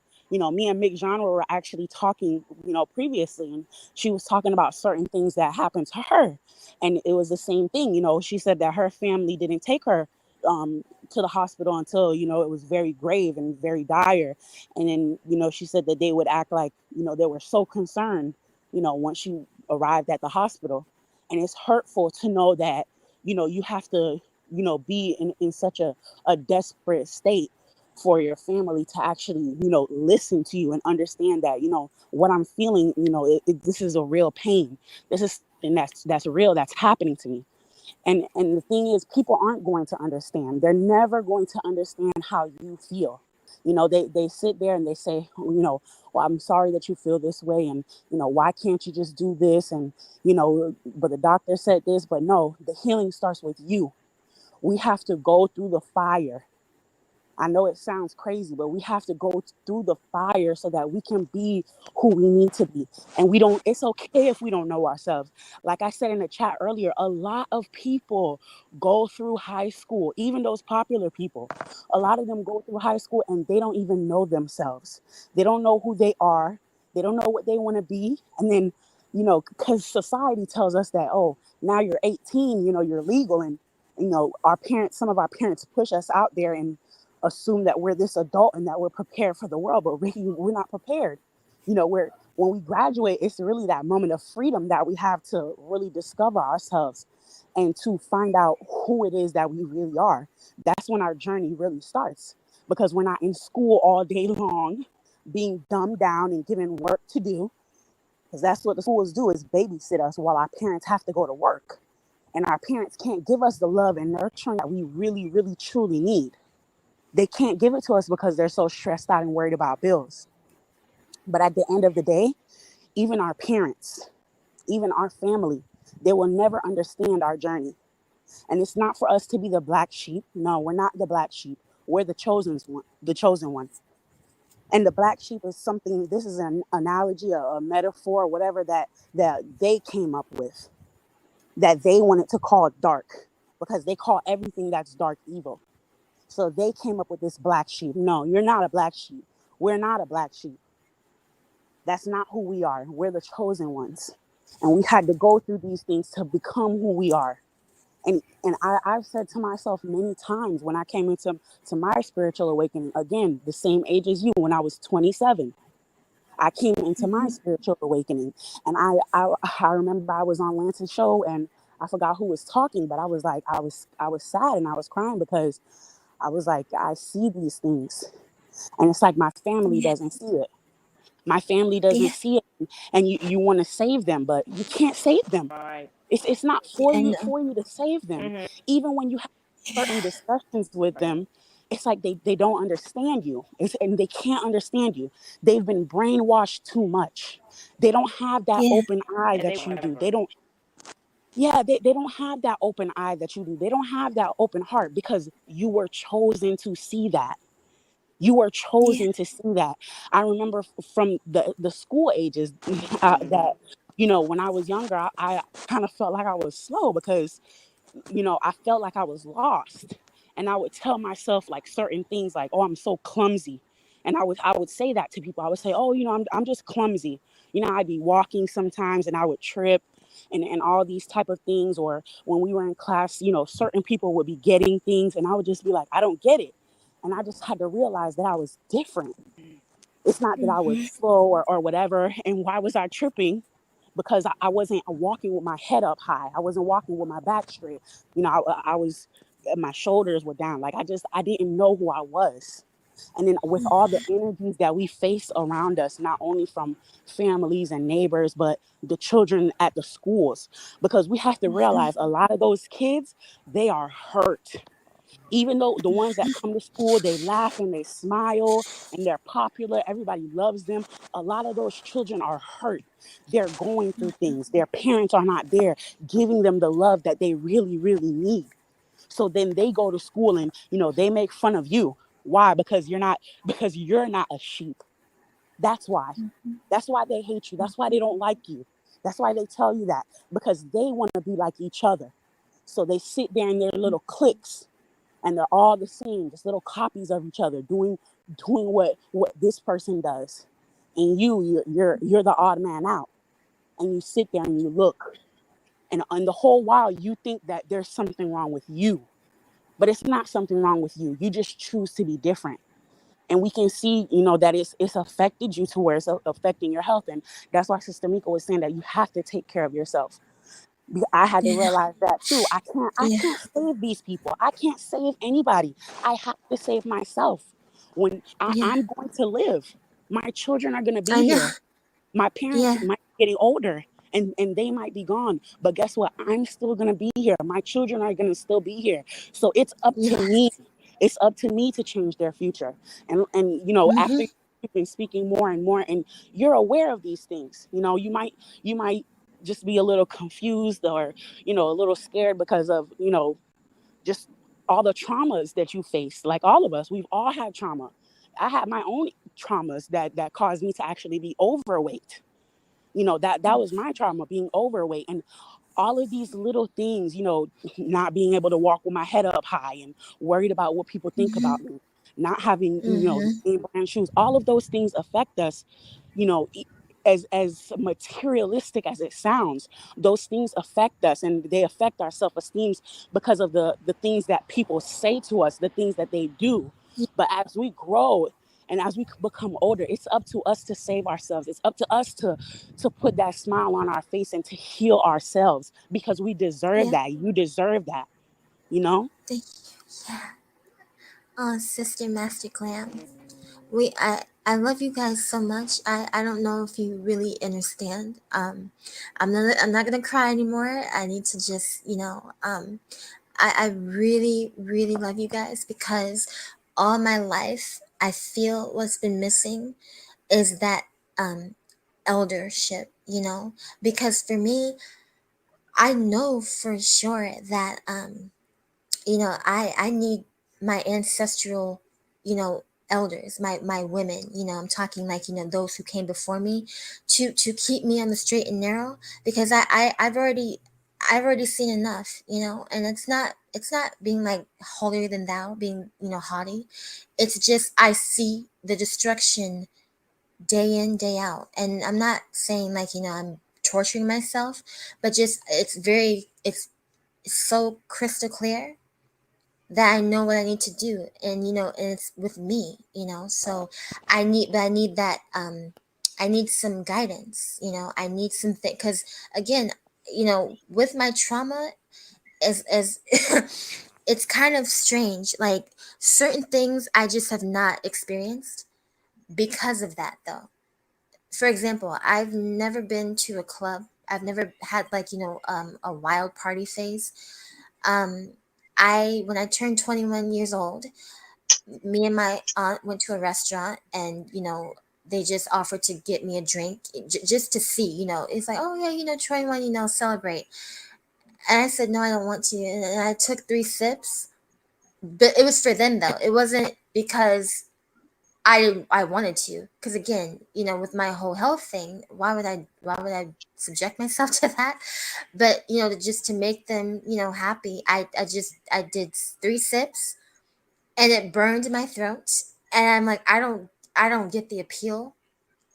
And then that day as well, they didn't understand the trauma that they inflicted again, meaning like it brought it up, and but that's just an example when I say, just certain things I didn't experience. Um, I don't know. So I need my elders to really, really put me up on game, so to speak, about certain things, because I can be honest. There are certain ideals, just because of my nature. I'm very, I'm very, very loving, but not a fool. Don't get me wrong, but just my heart. I have obviously a compassionate heart in nature, and want to nurture and protect and see people in health and wellness and well. I don't want to see them in sickness and suffering. Miss Particularly if I Sasha, love you. I do not mean to interrupt. I'm gonna say this. I got a little stuff I gotta take care of. I didn't want to be rude. To Oh, all the that's Scurv okay. fam that's on here, thank you all for being on here. Thank you all for supporting. Ladies, let's be the auntie that she need. Let's be the mother figure that she need. She has an old time spirit, if you all know what I mean, an old time, and she's just trying to reconnect to that. So don't take anything, please, personally, that we've said to you. We're just trying to, hear what you're saying and better know how to support you. But sweetheart, you have an old Yeah, time spirit about you, and I I know. like that You don't gotta because tell me. You don't gotta tell young ladies your age are nowhere near the mindset. And I can personally say that. Okay, you're just a couple years younger than my daughter. Okay, me. most of her friends, most of where I'm at, some of them have 4 and 5 babies. You know, I'm trying to I don't guide have them the any best yet. way that I can. You understand? Yeah, So you keep that yeah. mindset because you know what? A lot of them is lost. And I might say, hey, Brother Lance, I need Sasha to get back on the line and I need her to speak on this. You are so wise Okay. beyond your years. So we are going to do what we have to do as the elders in your life to guide you and support you. Everyone up here, it's a pleasure. You all be well, and I'll chat soon. Much love to everyone. Yes. Love And I you. just want to Yeah. say you have a family and we do love you and we deeply love I you love like you too, that. sister. I That do. unconditional agape love. That's the kind of love Yes. that we have. And so a lot of us who say that, we feel like we don't resonate with our family or that this isn't our family, it's because you're a part of another family. You're a part of the collective. And this is our collective. This is Yeah. our family. So that when y'all see me in the chat and I say I love you and you're my family, my Yes. melanin family, I really mean that, like to the depth of my heart. Because I know you do. because what I get from you guys, I don't get that from these other people because they're not on the frequency that I'm on, and That's that's right. just, that's Yeah. just the way it is. So I do And it's love you. I okay. love all of you. Yep. And with that, Sister Master Glam, like, I don't know if you heard me in the beginning. I said I'm a Taurus sun. So like with Tauruses, like family and love is like, and loyalty. Family, love, loyalty is like, it's just like a like it cannot be like disregarded when it comes to us, and it actually devastates us when those things are, you know, betrayed. Like when we feel betrayed. Um, yeah. So I don't know. I just, and especially with me, I know and feel like the concepts of family, loyalty, and love are just, if it seems and feels non-existent, but don't, I don't want to buy in, you're not going to buy into the, the illusion, because it's not, it's just a frequency. And so you're absolutely right. And so, but for me, the challenge is, for me individually, is like reaching out and being very vulnerable, because when I did, I was shut down. And then when I was vulnerable, it was misconstrued, it was dismissed, so I'm kind of having to battle with that as well, but not holding on to it, but just like having to, okay, we're in a whole different dispensation now. You can let that go, and open yourself up, Yes. because for Yes. me yeah, for me it's not at all easy to be, again, acknowledged for anything, uh to be, any center of attention. And not that, I wouldn't accept it if it's, well due, but I'm naturally just very, I guess, like in the shadows, but seeing and hearing everything, even though people don't think that I'm there and seeing things. I've been like that all my life, which I kind of, it's just natural. It's not even like a oh yeah, victim, when I say that, it's more so like I just naturally find myself by myself, because I tend, am around most people, I get very, very overwhelmed immediately, and it's like, okay, like especially when it's nothing, conducive of like, of depth and healing. Well, these days it's like I really do not have the tolerance, and really my health as well. I know you guys, you're really concerned about my health. So am I, because I just just all that I feel, and then my head and just my brain, what goes on in it, the racing thoughts.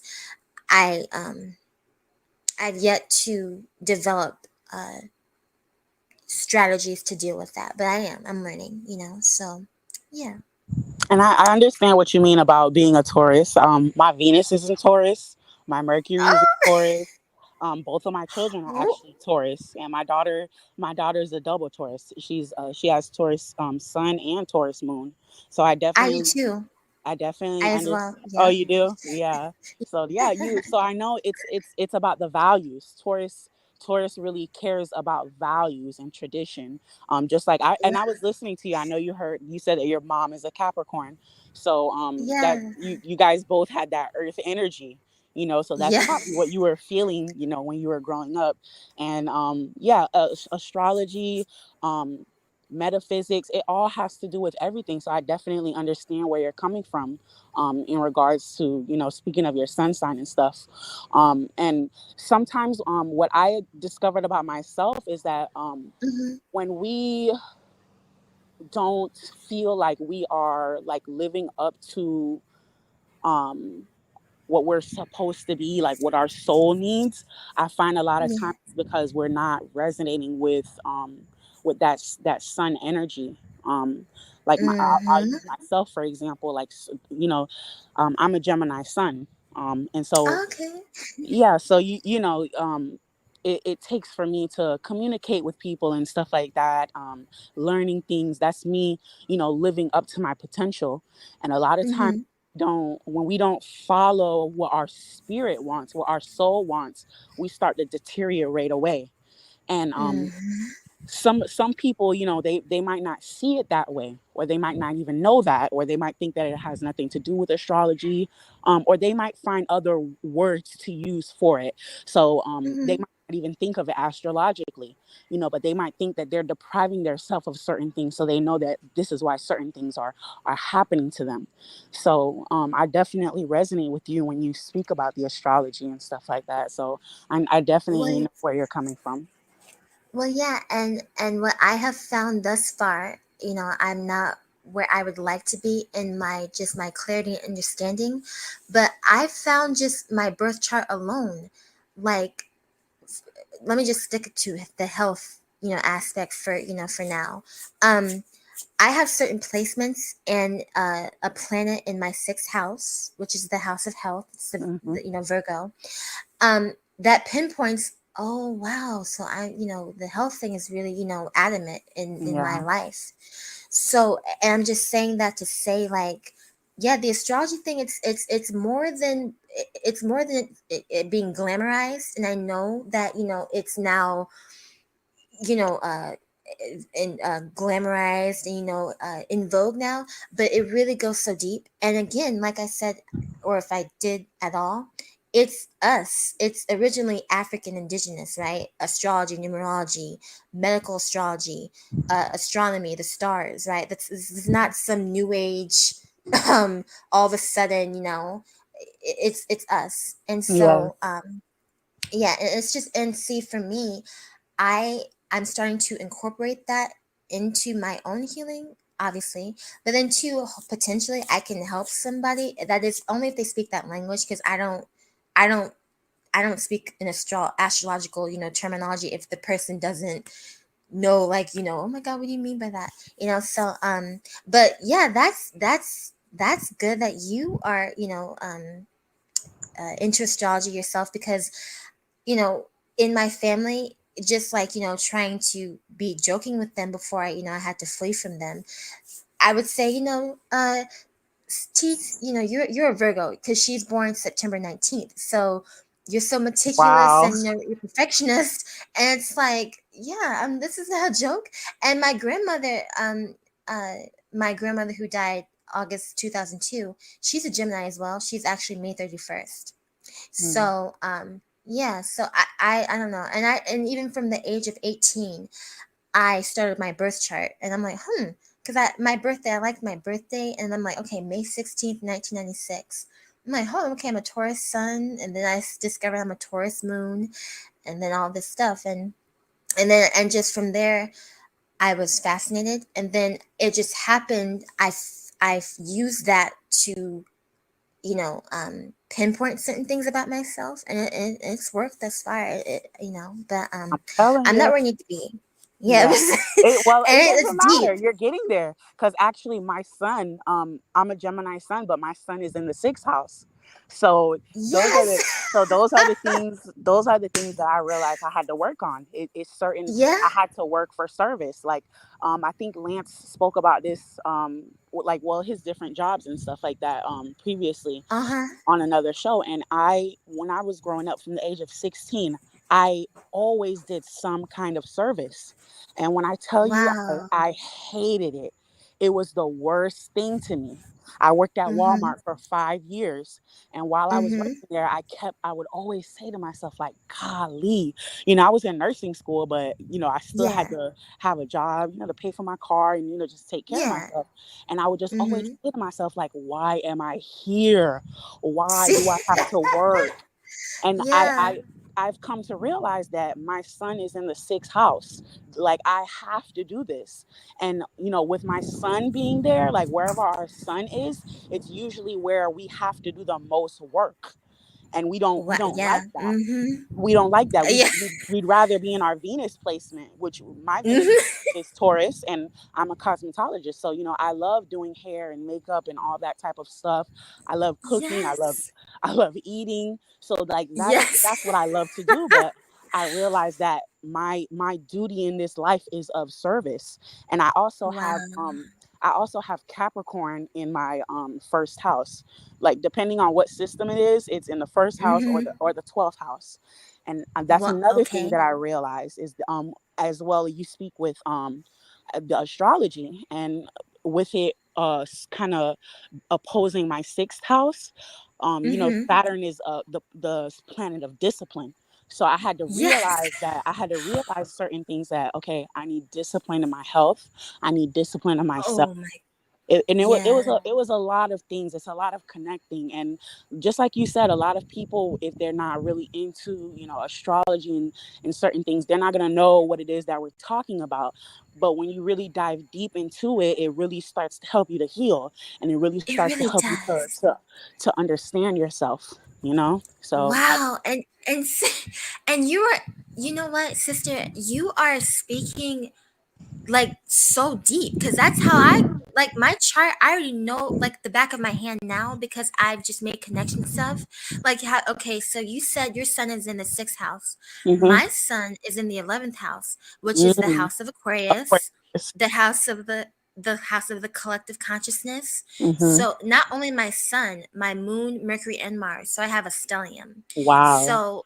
So I'm learning with Aquarius, and really Aquarius, I'm learning about Aquarius. I'm talking like just like the energy, right? Mm-hmm, And so again, that's the humanitarian, the collective mm-hmm. consciousness, community, that which again, that's, I'm not So this naturally, is why you you are here. This is so you already know this. This is why you're here. This is why you oh went my through all of this gosh. stuff. Is to learn these things, to learn these Taurus things, to learn about eating, to learn about nature, to learn about herbs, and to be here Yeah. with the collective and to teach the collective. That's what Aquarius is Gardening. here for. Is Wow. to pour Yeah. into people. So you know exactly where you're going. You got all the cards, but you have that passion because you want to connect with the collective. So this is just all it is. Like once we Yeah. start to get into astrology, you literally just start connecting the dots, and it's telling you everything. So you Yeah, and already that's your know. blueprint. Yep, it That's is. your blueprint. And you said your Venus is in Taurus. Taurus. Mine's in Gemini. So like I'm like we're like, Communication. Yeah. yeah, no, but then too, I have my Venus like the planet Venus is in my 12th house, but that's in my 12th house in my tropical chart, but then in my sidereal chart it's in the first house. I'm like, that doesn't resonate, because my beauty, my aesthetic, my love nature is all hidden, Mm-hmm. because I never was told I was beautiful, just to, just trying to connect the energies, because if it was Mm-hmm. in the first house, it would be apparent.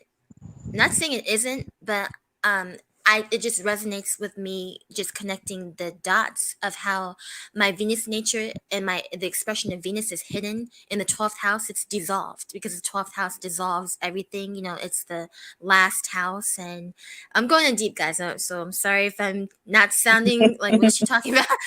But like the 12th house, yeah, it dissolves everything. It's the endings.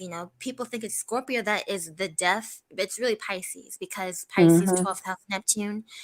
Um, it's the final ending, so to speak. So everything that's Venusian, I'm supposed to like detach, but Mm-hmm. I'm naturally, because again, Venus rules the material world.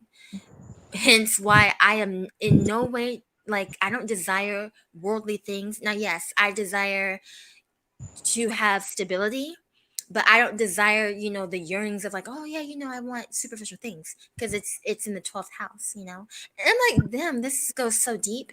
But see, for me, I use it to help myself, because it really just has helped, Mm-hmm. versus me, or versus just hearing about, oh yeah, I'm so and so. It's like, oh no, this stuff goes so so so deep. It's unimaginable. But Yeah. it helps, because again, for me, I guess hopefully I can, throughout my journey or my path, that I embody and exude a woman who is confident within herself, despite what anybody else outside of her says. Because you know I speak on these things now, but I'm still very much, and have been, a little bit doubtful, because like you said, it's like, we have people outside of us telling us, oh, you're wrong. Or if they don't say it like out front like that blatantly, they'll just say subliminal things that make you doubt, like, oh yeah, I don't have that, or yeah, I'm not like that. And it just reinforces you, or sometimes it does reinforce you, having to ask people, what should I do for here. And it's different from advice versus, or guidance, I should say, versus like, okay, they've told me this, but my spirit tells me this, or this book is resonating enough for me to be like, oh, okay, I need to do this, right? So it's just a process. This is why for me, I'm very careful as well about, um individually with me, me expressing myself. I just want to make clear, like, I'm just expressing, and hopefully it resonates with those who it's supposed to.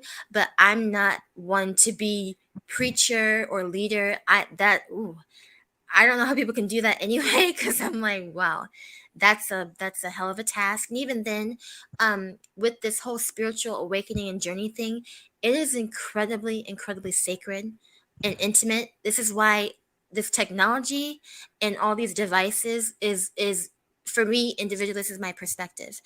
It is very you just have to be very, very, very careful and mindful, especially for children. You're hearing all these things and seeing all these things, and it's kind of having to remind ourselves that, okay, use these things um, uh, righteously, and don't let it overtake you. It's really a conundrum. But nonetheless, I'm aware of that as well.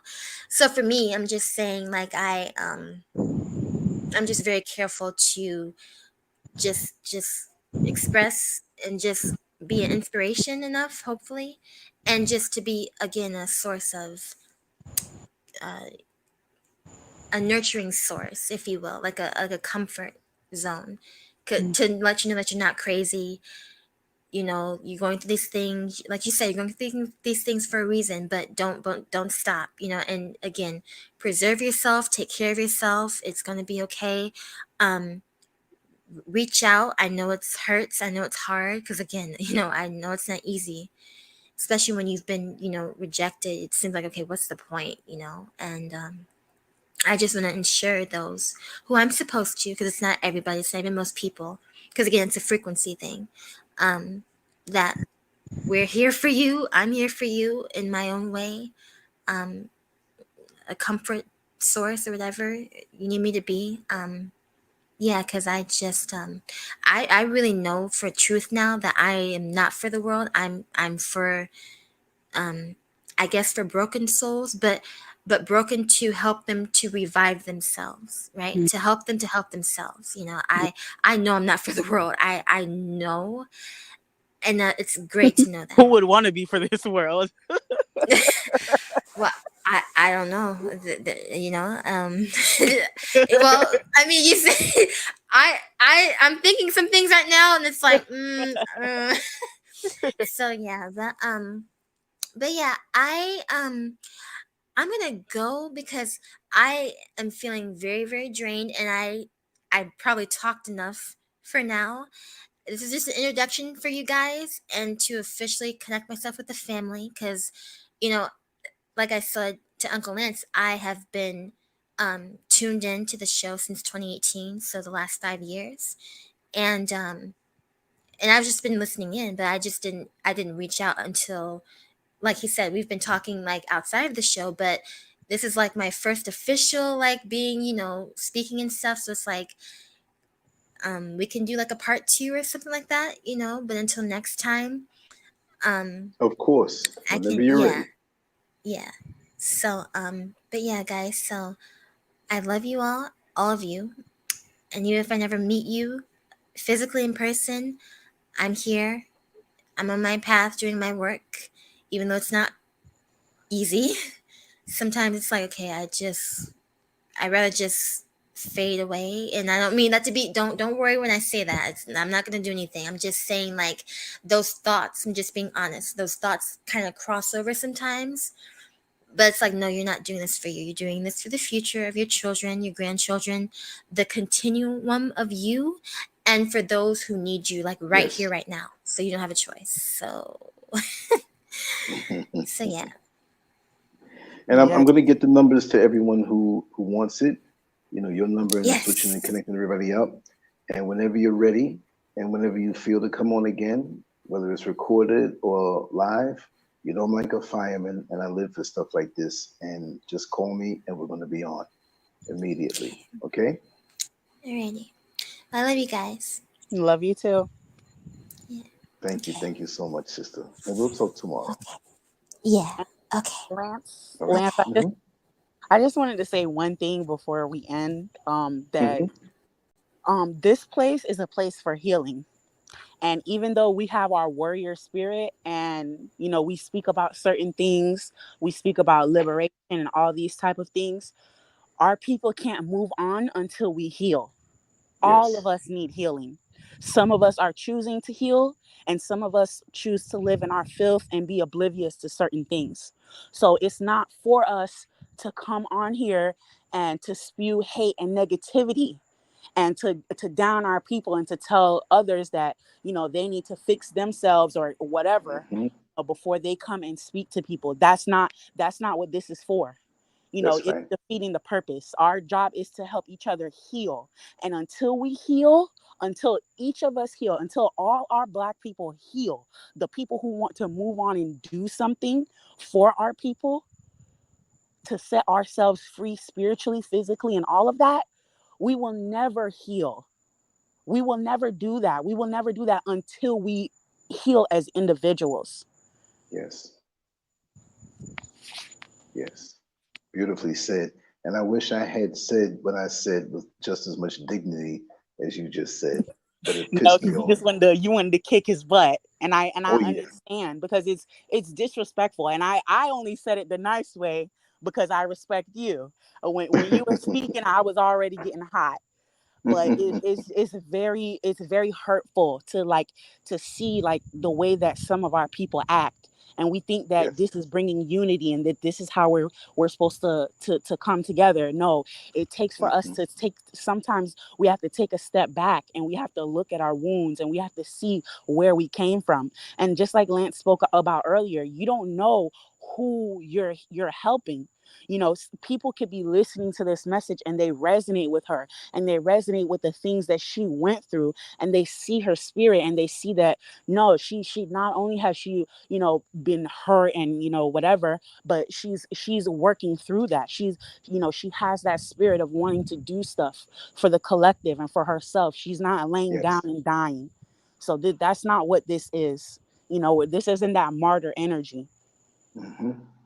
Oh, y'all, your line is open. Join in with Master Glam. And there's no rush. I'm here. I'm enjoying it, and it's necessary. But yeah, it's the both of you and me. Uh-oh, Sister Oyala just fell off again. But yeah, it's I don't like that because you see, like what that person did, and I blocked him forever unless he creates another channel.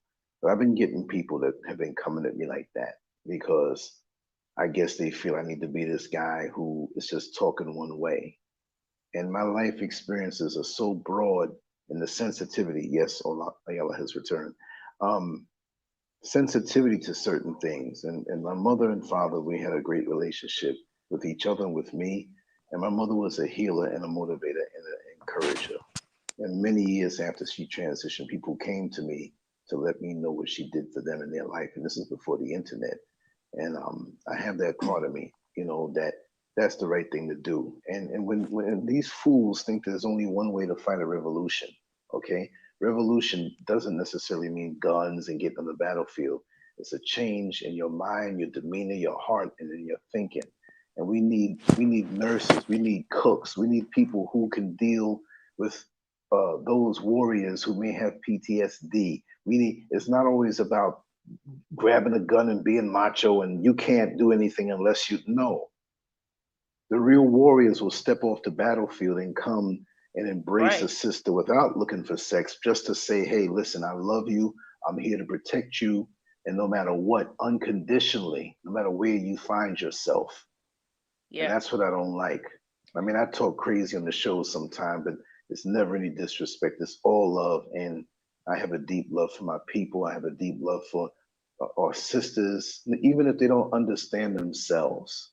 Mhm. And people don't even know the amount of times and hours that I'll take down to the years to speak to someone overnight, 8, 9, 10 hours, because they might be talkative, but I'll talk their ears off in the righteous way. Those never get logged in on YouTube. Nobody knows about that. And see, Yeah. nobody knew about my connection to Sasha until she came on for the first show and on this one. And there's dozens and dozens of different people that check in with me. On my other phone I got a few phone calls at the same time the show was going on. I'm not trying to say I'm some great guy because of that, but see, this is more than just a damn YouTube channel hiding behind a keyboard like a keyboard warrior, not showing my face, not showing my home, not showing my wife, not showing my life. I show everything, well, damn near everything, enough where you can say, hey, pretty much I kind of think this guy is about it. Consistency. I live this, and I can spot a fraud a mile away. There have been frauds around me, hence that voice that I use. Mhm. Hi. you know, Yeah. hmm Can you hear me? yeah, loud and clear. Oh my goodness, it wouldn't let me talk before. Oh my gosh, it kept cutting me out. It was weird. I wanted Sister to Oyala. say yes. hmm I just wanted to say, it was very nice having her on here. I don't know if she's still on here. Did she leave? Yeah, she left. She left. Yeah, she's not crazy. It's nice hearing her. It was nice hearing her speak her piece, her Yes. emotions. Speaking hmm about her emotions, and her testimony and how like the things have happened in her life, all that stuff, I can relate to her a lot. hmm Being a very small woman, like being very thin and going through the things of being by myself, introverted, even till now. I'm a very Yes. introverted person, and people making me out to make me look like I'm crazy or deeming me as a crazy person or not like understanding me in a depth level. Like, I can Right. relate to her, and I'm so glad she came on here for the first time and was able to express Yes. that. That Yes. needs to be heard. And like, we're in the same age range. Like, I'm in the same age range as her, and I can Yes. definitely understand her and know, Hmm. like, I know what she's going through. It's a lot. It's a lot. Yes. And she doesn't have anybody to speak to. She doesn't have Right. anybody to speak to. And this is a platform for anybody to come That's and right. speak their piece. And I encourage people to come on here. I know people are shy and it takes a Hmm. while for them to get over Yes. it. But please do come on here and speak your piece. Give us your Yes. testimony. We're always willing to hear it. Lance is very open. Just give him a call. I do this all the Yes. time with him. Give him a call. Tell him I want to do a show. Whatever the Yes. case may be. He's open I to love it. it. Yes. I'm like a kid in the candy store when the content comes to just help other people and stuff. You know, Right. it's a joy for me. Maybe I'm strange or something, but it's a joy for me.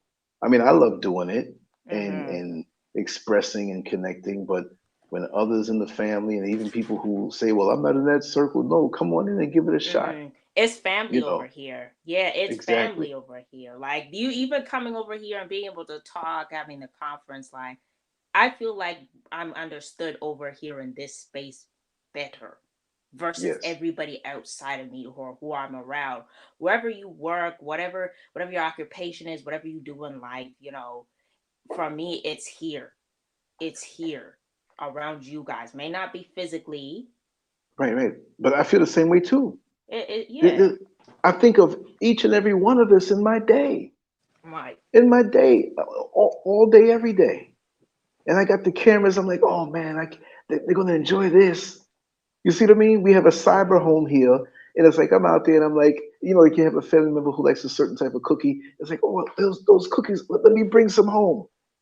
Or let me Right. capture this to show you. I can tell you the story, but if I can see it and show it to you, that's what it's all about. If anybody's feeling down, we encourage them. And if you may not want to speak publicly, and reach out to someone who you know from here sincerely. That's that Mm-hmm. extended thing, and that feels so good. Right. That feels so good. It really does to me, and I love to see everybody get along. But that knucklehead that came on in, it tripped me off because I probably would have choked him. I'm telling you, I don't like that. How you gonna? I ain't gonna bring him up. He ain't coming back here no more. Yeah, Man, he yeah. got upset with me for talking about stuff like about a week ago or something. He's like, "Oh, you shouldn't talk about this. We're not on that level," or blah blah. I'm like, man, but I didn't block him though. But thank Yeah, you for exactly. going in on him. He was telling me what to say and what I couldn't say. I'm like, are you kidding me right now? Yeah. And anytime you see somebody, like, say for example, if I premiere a show and I might not be on it, not that I don't want to be on it, but I might be running up and down and I put up something that was recorded or whatever. You want to block somebody? Go ahead, yo, go Yeah, ahead and no, block for them. sure. But sometimes I'm like, should I block this person, or should I just leave them? I'll watch them for a bit, and I'll Right, press that right. button, right? So I'm going to be more heavy-handed anyway, with yeah. these people who, because you can't, if they can't understand and see the flow of this particular conversation, something's wrong with them, and they came here to be destructive. And how do you go after a young lady who is bearing her soul, Mm-hmm. who has overcome so much to get to the point where she can come on live and share stuff while still needing that companionship and that support? And you're Right. gonna come out your face like the whole see from what he said, I can read him like a cheap novel. And I might do a recording tomorrow, ripping him apart in concept, not giving him any props with his name and making him famous or whatever have you, but that type of man. I don't like that type of man. I can't stand that type of man. Those type of men damage little girls. Even if they don't molest them, they'll damage their spirit. Mm-hmm. How dare That's you all talk. Yes, All Right. talk, yes, no It's all action. talk, no action. Right. Right. that's right. And That's those are right. the And people who don't get anything done. They're talking heads, right? Keyboard warriors. exactly. Don't have anything to do in their life. They don't get anything Right. done. Oh, man, ugh. And they damage women and they get in these Right. relationships and they'll talk sweet to get what they want and they'll toss you aside. or they'll use you for a place to stay, or use you for your resources and your money, or use you for a status or some kind of hookup, and they move on to the next in a vicious way. While if you look at it now, he came on this show like he did before, put two and two together. This guy, I'm gonna tell you straight up, he don't like women and he's struggling with homosexuality. That's why he didn't want you to talk about that. That's Oh, why he's is over that? macho. Oh, is Yeah, that so? Oh, that's, I kind of thought that. I was like, this yeah. guy must be, because he got upset with me when I started talking about homosexuality in the chat. He's like, we're not onto that right now. We're talking about black and power, blah, blah. I'm like, what? Don't tell me what to say. You're not gonna come in here and And tell me what the hell to that's say, right. Mike. That's right. And see, here's the thing. There's somebody else that we know that has the same type of dynamic going on. Hmm. And I'm probably 85% sure that that's his struggle. See, because I know some things, right? And there's a lot of guys who jump on that black revolutionary bandwagon because it's something that can identify them as being hyper masculine. And some will act as though they're the protector, and they ain't thinking about that. But watch how they treat women. Mike. And he can come and say, if you are true, you think Malcolm X would talk to a sister that way? He's got daughters and a wife and a perfect record in his marriage. So these guys like that are going to come and say something to her at her most vulnerable, which I mean, she's stronger now, but she's bearing her soul. You're going to sit there and come and say something like that because you don't like women. Right now, he's probably sitting there manipulating himself and watching some visuals along them lines on his computer. You see what I mean? Yeah. And see me, people can say, it doesn't bother me when people say, oh, Lance, you have a masculine side, you have a feminine side. Yeah, I got feminine energy. I'm a nurturer. I love. I have a mothering spirit, just as the same way I have a fathering spirit. I got both. It don't mean I'm swinging both ways, but you got to know when to execute and give that energy off. Look, I have a mothering spirit towards certain brothers that have come my way who needed that type of attention and love. Not, well, be a man and you must go out there. What do you mean? No, you don't do that. Just because you have a Lamborghini doesn't mean you always have to go 150 miles an hour. You can creep slowly in traffic too. I got nothing to prove that way. Whatever's necessary out of my emotional toolbox is what I'll share. And I don't have to prove myself to be this hyper masculine whatever. I cry all the time. I cry several times a week for different things that still pain me, and I have no shame to say that. I'm a man. I'm a real man. I don't have to prove it. I am that. These guys who got something to prove, watch them. These guys who put down women and try to smash them low key while making themselves look a certain way, question their direction. Question what they're all about. He's not into anything revolutionary. As far as I'm concerned, he's more into that thing he's trying to hide from. Looks like it. Sounds like Yeah. it. Oh yeah. Oh yeah. And I would have told him that to his face on this stream if he came on there. But I wouldn't really have allowed it because this is not about him. No. But I'm going to talk about that particular thing. I'm going to repeat some of these things tomorrow. I'm just going to record something for 10 or 15 minutes. Maybe it'll go on longer, but I'm going to go all up in it. I'm going to piss some people off because too many of these little revolutionary fake Hotep Negroes have been coming at me with this stuff about, like the other guy that tripped me off and made me do that show about, blaming the white man. And people took it the wrong way. I wasn't trying to let the white system off the hook. I was basically saying there's things we need to do instead of sitting around on a kumbaya moment. All we do, you know how I do, white supremacy. That's all you're gonna do? Talk about that? We got to clean up our neighborhoods and stop people from doing certain things damaging to us. Yes, we know exactly what the system has done and what it will continue to do. We're just gonna sit there and talk about them while we're in the crossroads? Do something about it. Go after them and clean up what we have to clean up so we can live a quality life. Because time will fly, and that's all we did was talk about that. But now we're making history. History, they will always acknowledge Malcolm X's birthday.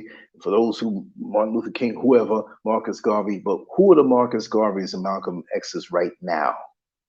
They did more in real life than many of us have done and can do on social media with the leverage of social media.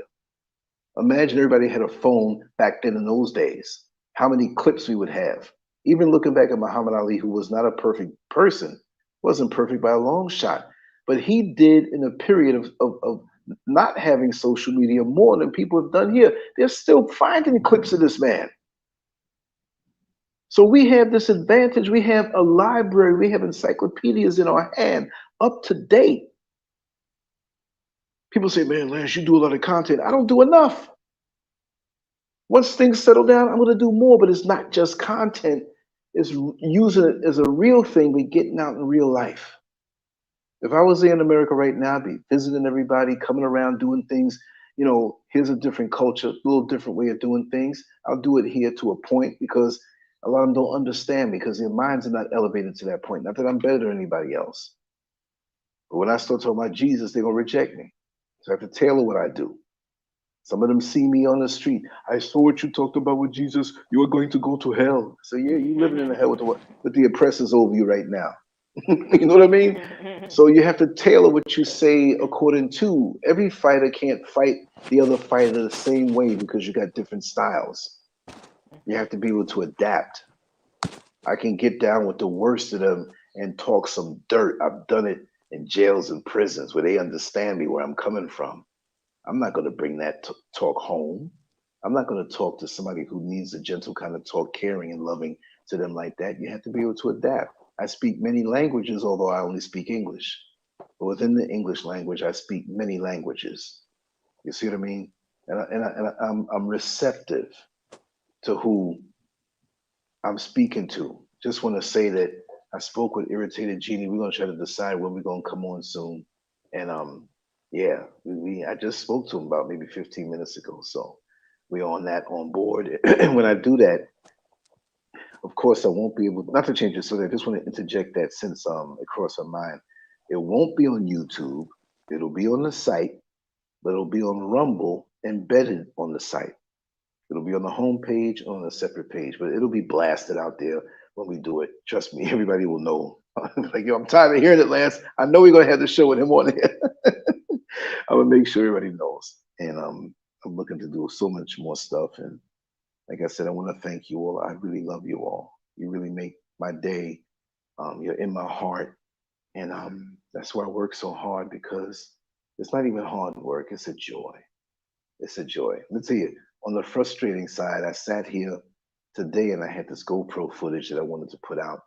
And I sat here for 4 or 5 hours and something was wrong. It wasn't working the way it was working on the computers. And after that whole time, I realized that I missed a step that I usually do. And I started to do it. Everything started to change over, because you can't just take it as it is and put it up. You have to change it over in most cases. And so as soon as the thing was almost done, poof, the lights went out and I lost all that work. I still have it though, but I mean, it's so frustrating. And so, you know, when the lights went out, I only have so much time with the laptop battery, which I have a battery now for the phone and for the internet that are smaller items. And so I had to hurry up, make the banner, make the title, set it up on Rumble, set it up on YouTube, set it up on the site, do all these different things, tag it up, whatever. And it was going down, and we just made it. in 90 seconds before the show started, the phone fell out my hand, and I lost the page. I had to get back on it real quick. Man, but that's because this was ordained.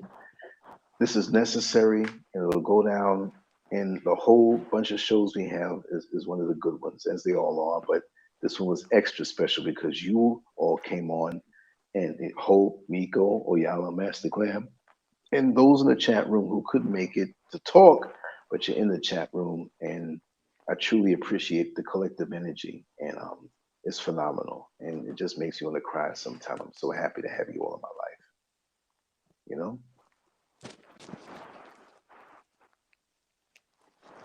Yes, Lance, we love you too. And like I said Yes. previously, we are a family, or we're a Yes. collective, and if anybody is struggling, with their own Yes, family or not having family, don't feel like you're alone. Like, we're here for you. You may not exactly. Always. physically, but our job, our duty is to just love each other, to love each Yes. other, to be there for each other, to uplift each other. That's what we're here for. That's what this community is all about. And you guys can see that from all the content that Lance puts out there. Those people, those trolls that come in and out and, you know, say all that crazy stuff, they're not a part of the family. They're not a part of the collective. They're a viewers. distraction. Yep. Yeah. Yeah.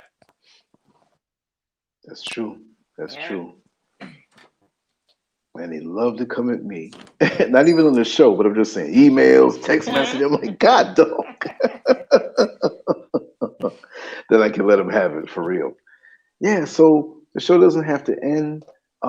If you wanted to go, you know, maybe you're tired or whatever have you, but you always have the option of going into the conference line and let a little bit of the steam off if you wanted.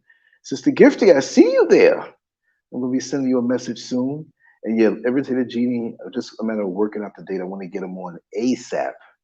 ASAP. So I'm kind of saying within the week, we'll probably do something, probably in the middle of the week. And we're gonna make sure it's a good long one.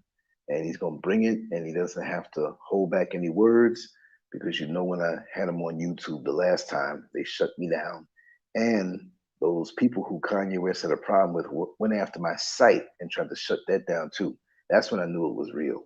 So and the company that I used to use, put the videos on, aside from YouTube, they gave me an email. You need to take your business elsewhere where it'll fit you better. So I realized who owns that company too. So the word was around about Lancescurv, and I guess that's why they keep the numbers down. But that doesn't stop me, because this feeling right here that I have, you know, I don't have to have the whole world over here. As long as I have the few over here, and that's what it's all about. You know what I mean? And it's a joy and a pleasure. And at 60 years old, I feel like I'm 20. I have so much enthusiasm for life, and I'm so happy. For real. I don't even feel the 60. Every time I see Father Time, y'all help me to bust him in his mouth and keep him away from me. So, you know, we're going to do this, and I'm going to do this and all my living days. Trust me. Trust me. So what y'all want to do? You want to wrap it down now, or it's up to you?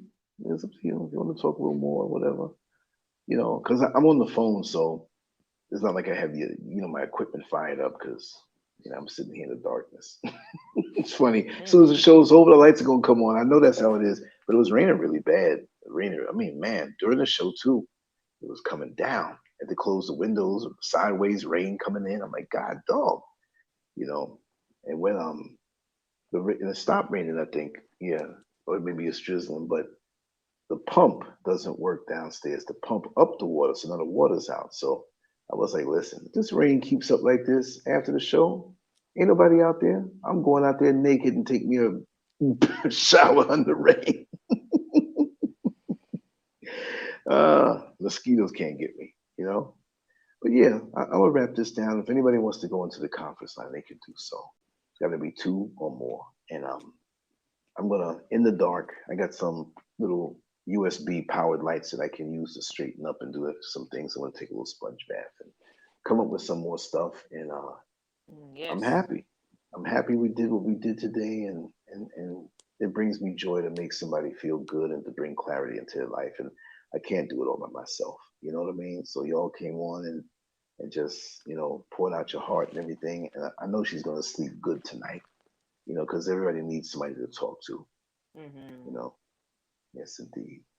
So yeah, I guess we wrap this down. And I always hate to do that. If I can go on. Listen, one day soon I'm gonna do a 10-hour show, 8-hour show. Just it'll be a rant too. Whoever wants to come on, come on. No, definitely.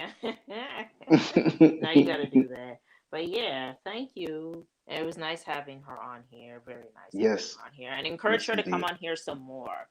Oh yeah. And Oh speak. yeah. She needs to come on here and speak more. I mean, we need to hear her voice. We need to hear how she feels and her thoughts and opinions, because it is needed. I mean, this is a space and an area for people to express themselves, what they've been through in life, etc. Exactly. So yeah, thank you for having me on here. And you don't have to thank you thank everybody me. else who is on here, and Miko Yes. and everybody else. Hope, Sister Hope, yeah. Master Sister Glam, Hope. you, and everybody in the chat room. And let me just say, if anybody said hi to me in the chat room or said anything and I didn't reply back, it's only because I'm on the phone, and these big fingers of mine, I might hit the wrong button and knock the show off, you know, so I gotta be very careful how I hit everything on this sensitive phone. So if I didn't say anything, I might not have seen it because I was pretty much watching the guest area on the phone, where if you got off and came on, I can pop you back in. So don't think I ignored you. Anybody here, I see you, Queen Red Pill, and everybody else. But if I didn't respond, it was only because, because how sensitive the phone is. Sometimes it does things on its own. You know what I mean? So it's crazy that way sometimes. So yeah, I'd like to play all the music that I would usually play, but on this phone, it's like, just gotta be careful what I push. So I'm gonna try to I gotta try. I can't just not do it, right? I'm gonna play one song and try to end up that way. And I may just cut it sharp after that. Because let me do that. All right, Sister Yala, I'm gonna sign off right now. And all right. We'll be back on tomorrow. I know Beatrice is coming on tomorrow night, but I'm gonna do something recorded. I'm gonna do something live before we go on with her. And then we have Brother Neil on Monday and Positively Angela on Monday, and I'll still be doing something, a couple things and footage and whatever have you. So I got a hold of a program. I'll be doing a lot more shorts across the board of old content, new stuff and everything. It's a lot easier, a little fancy. I finally figured it out. Finally broke the code, so that's a new toy for me, and I'll be doing that stuff too. So any suggestions, any shows you all want to do, anytime you want to talk about anything, send it to me on WhatsApp or call me. We can do it live or record it, whichever way. That's what I'm here for, you know? All right. You take care. All right? Okay, take care, sweetheart. Thank you so much. Bye-bye.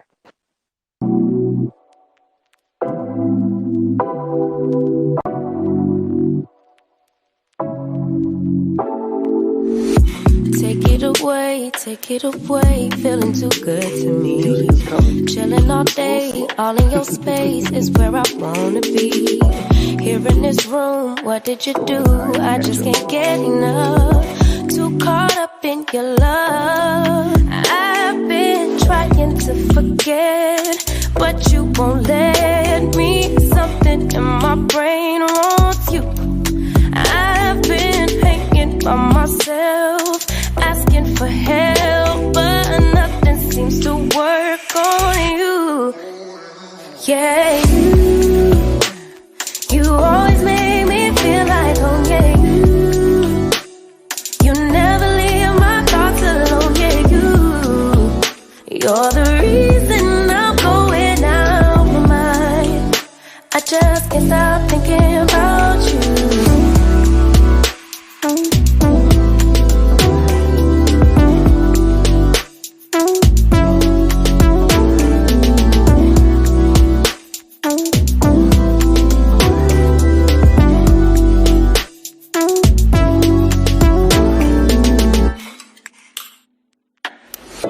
All that I crave when you're away, nights are sleepless. Do we need space? Yeah, maybe you're brave, boy, you're my weakness.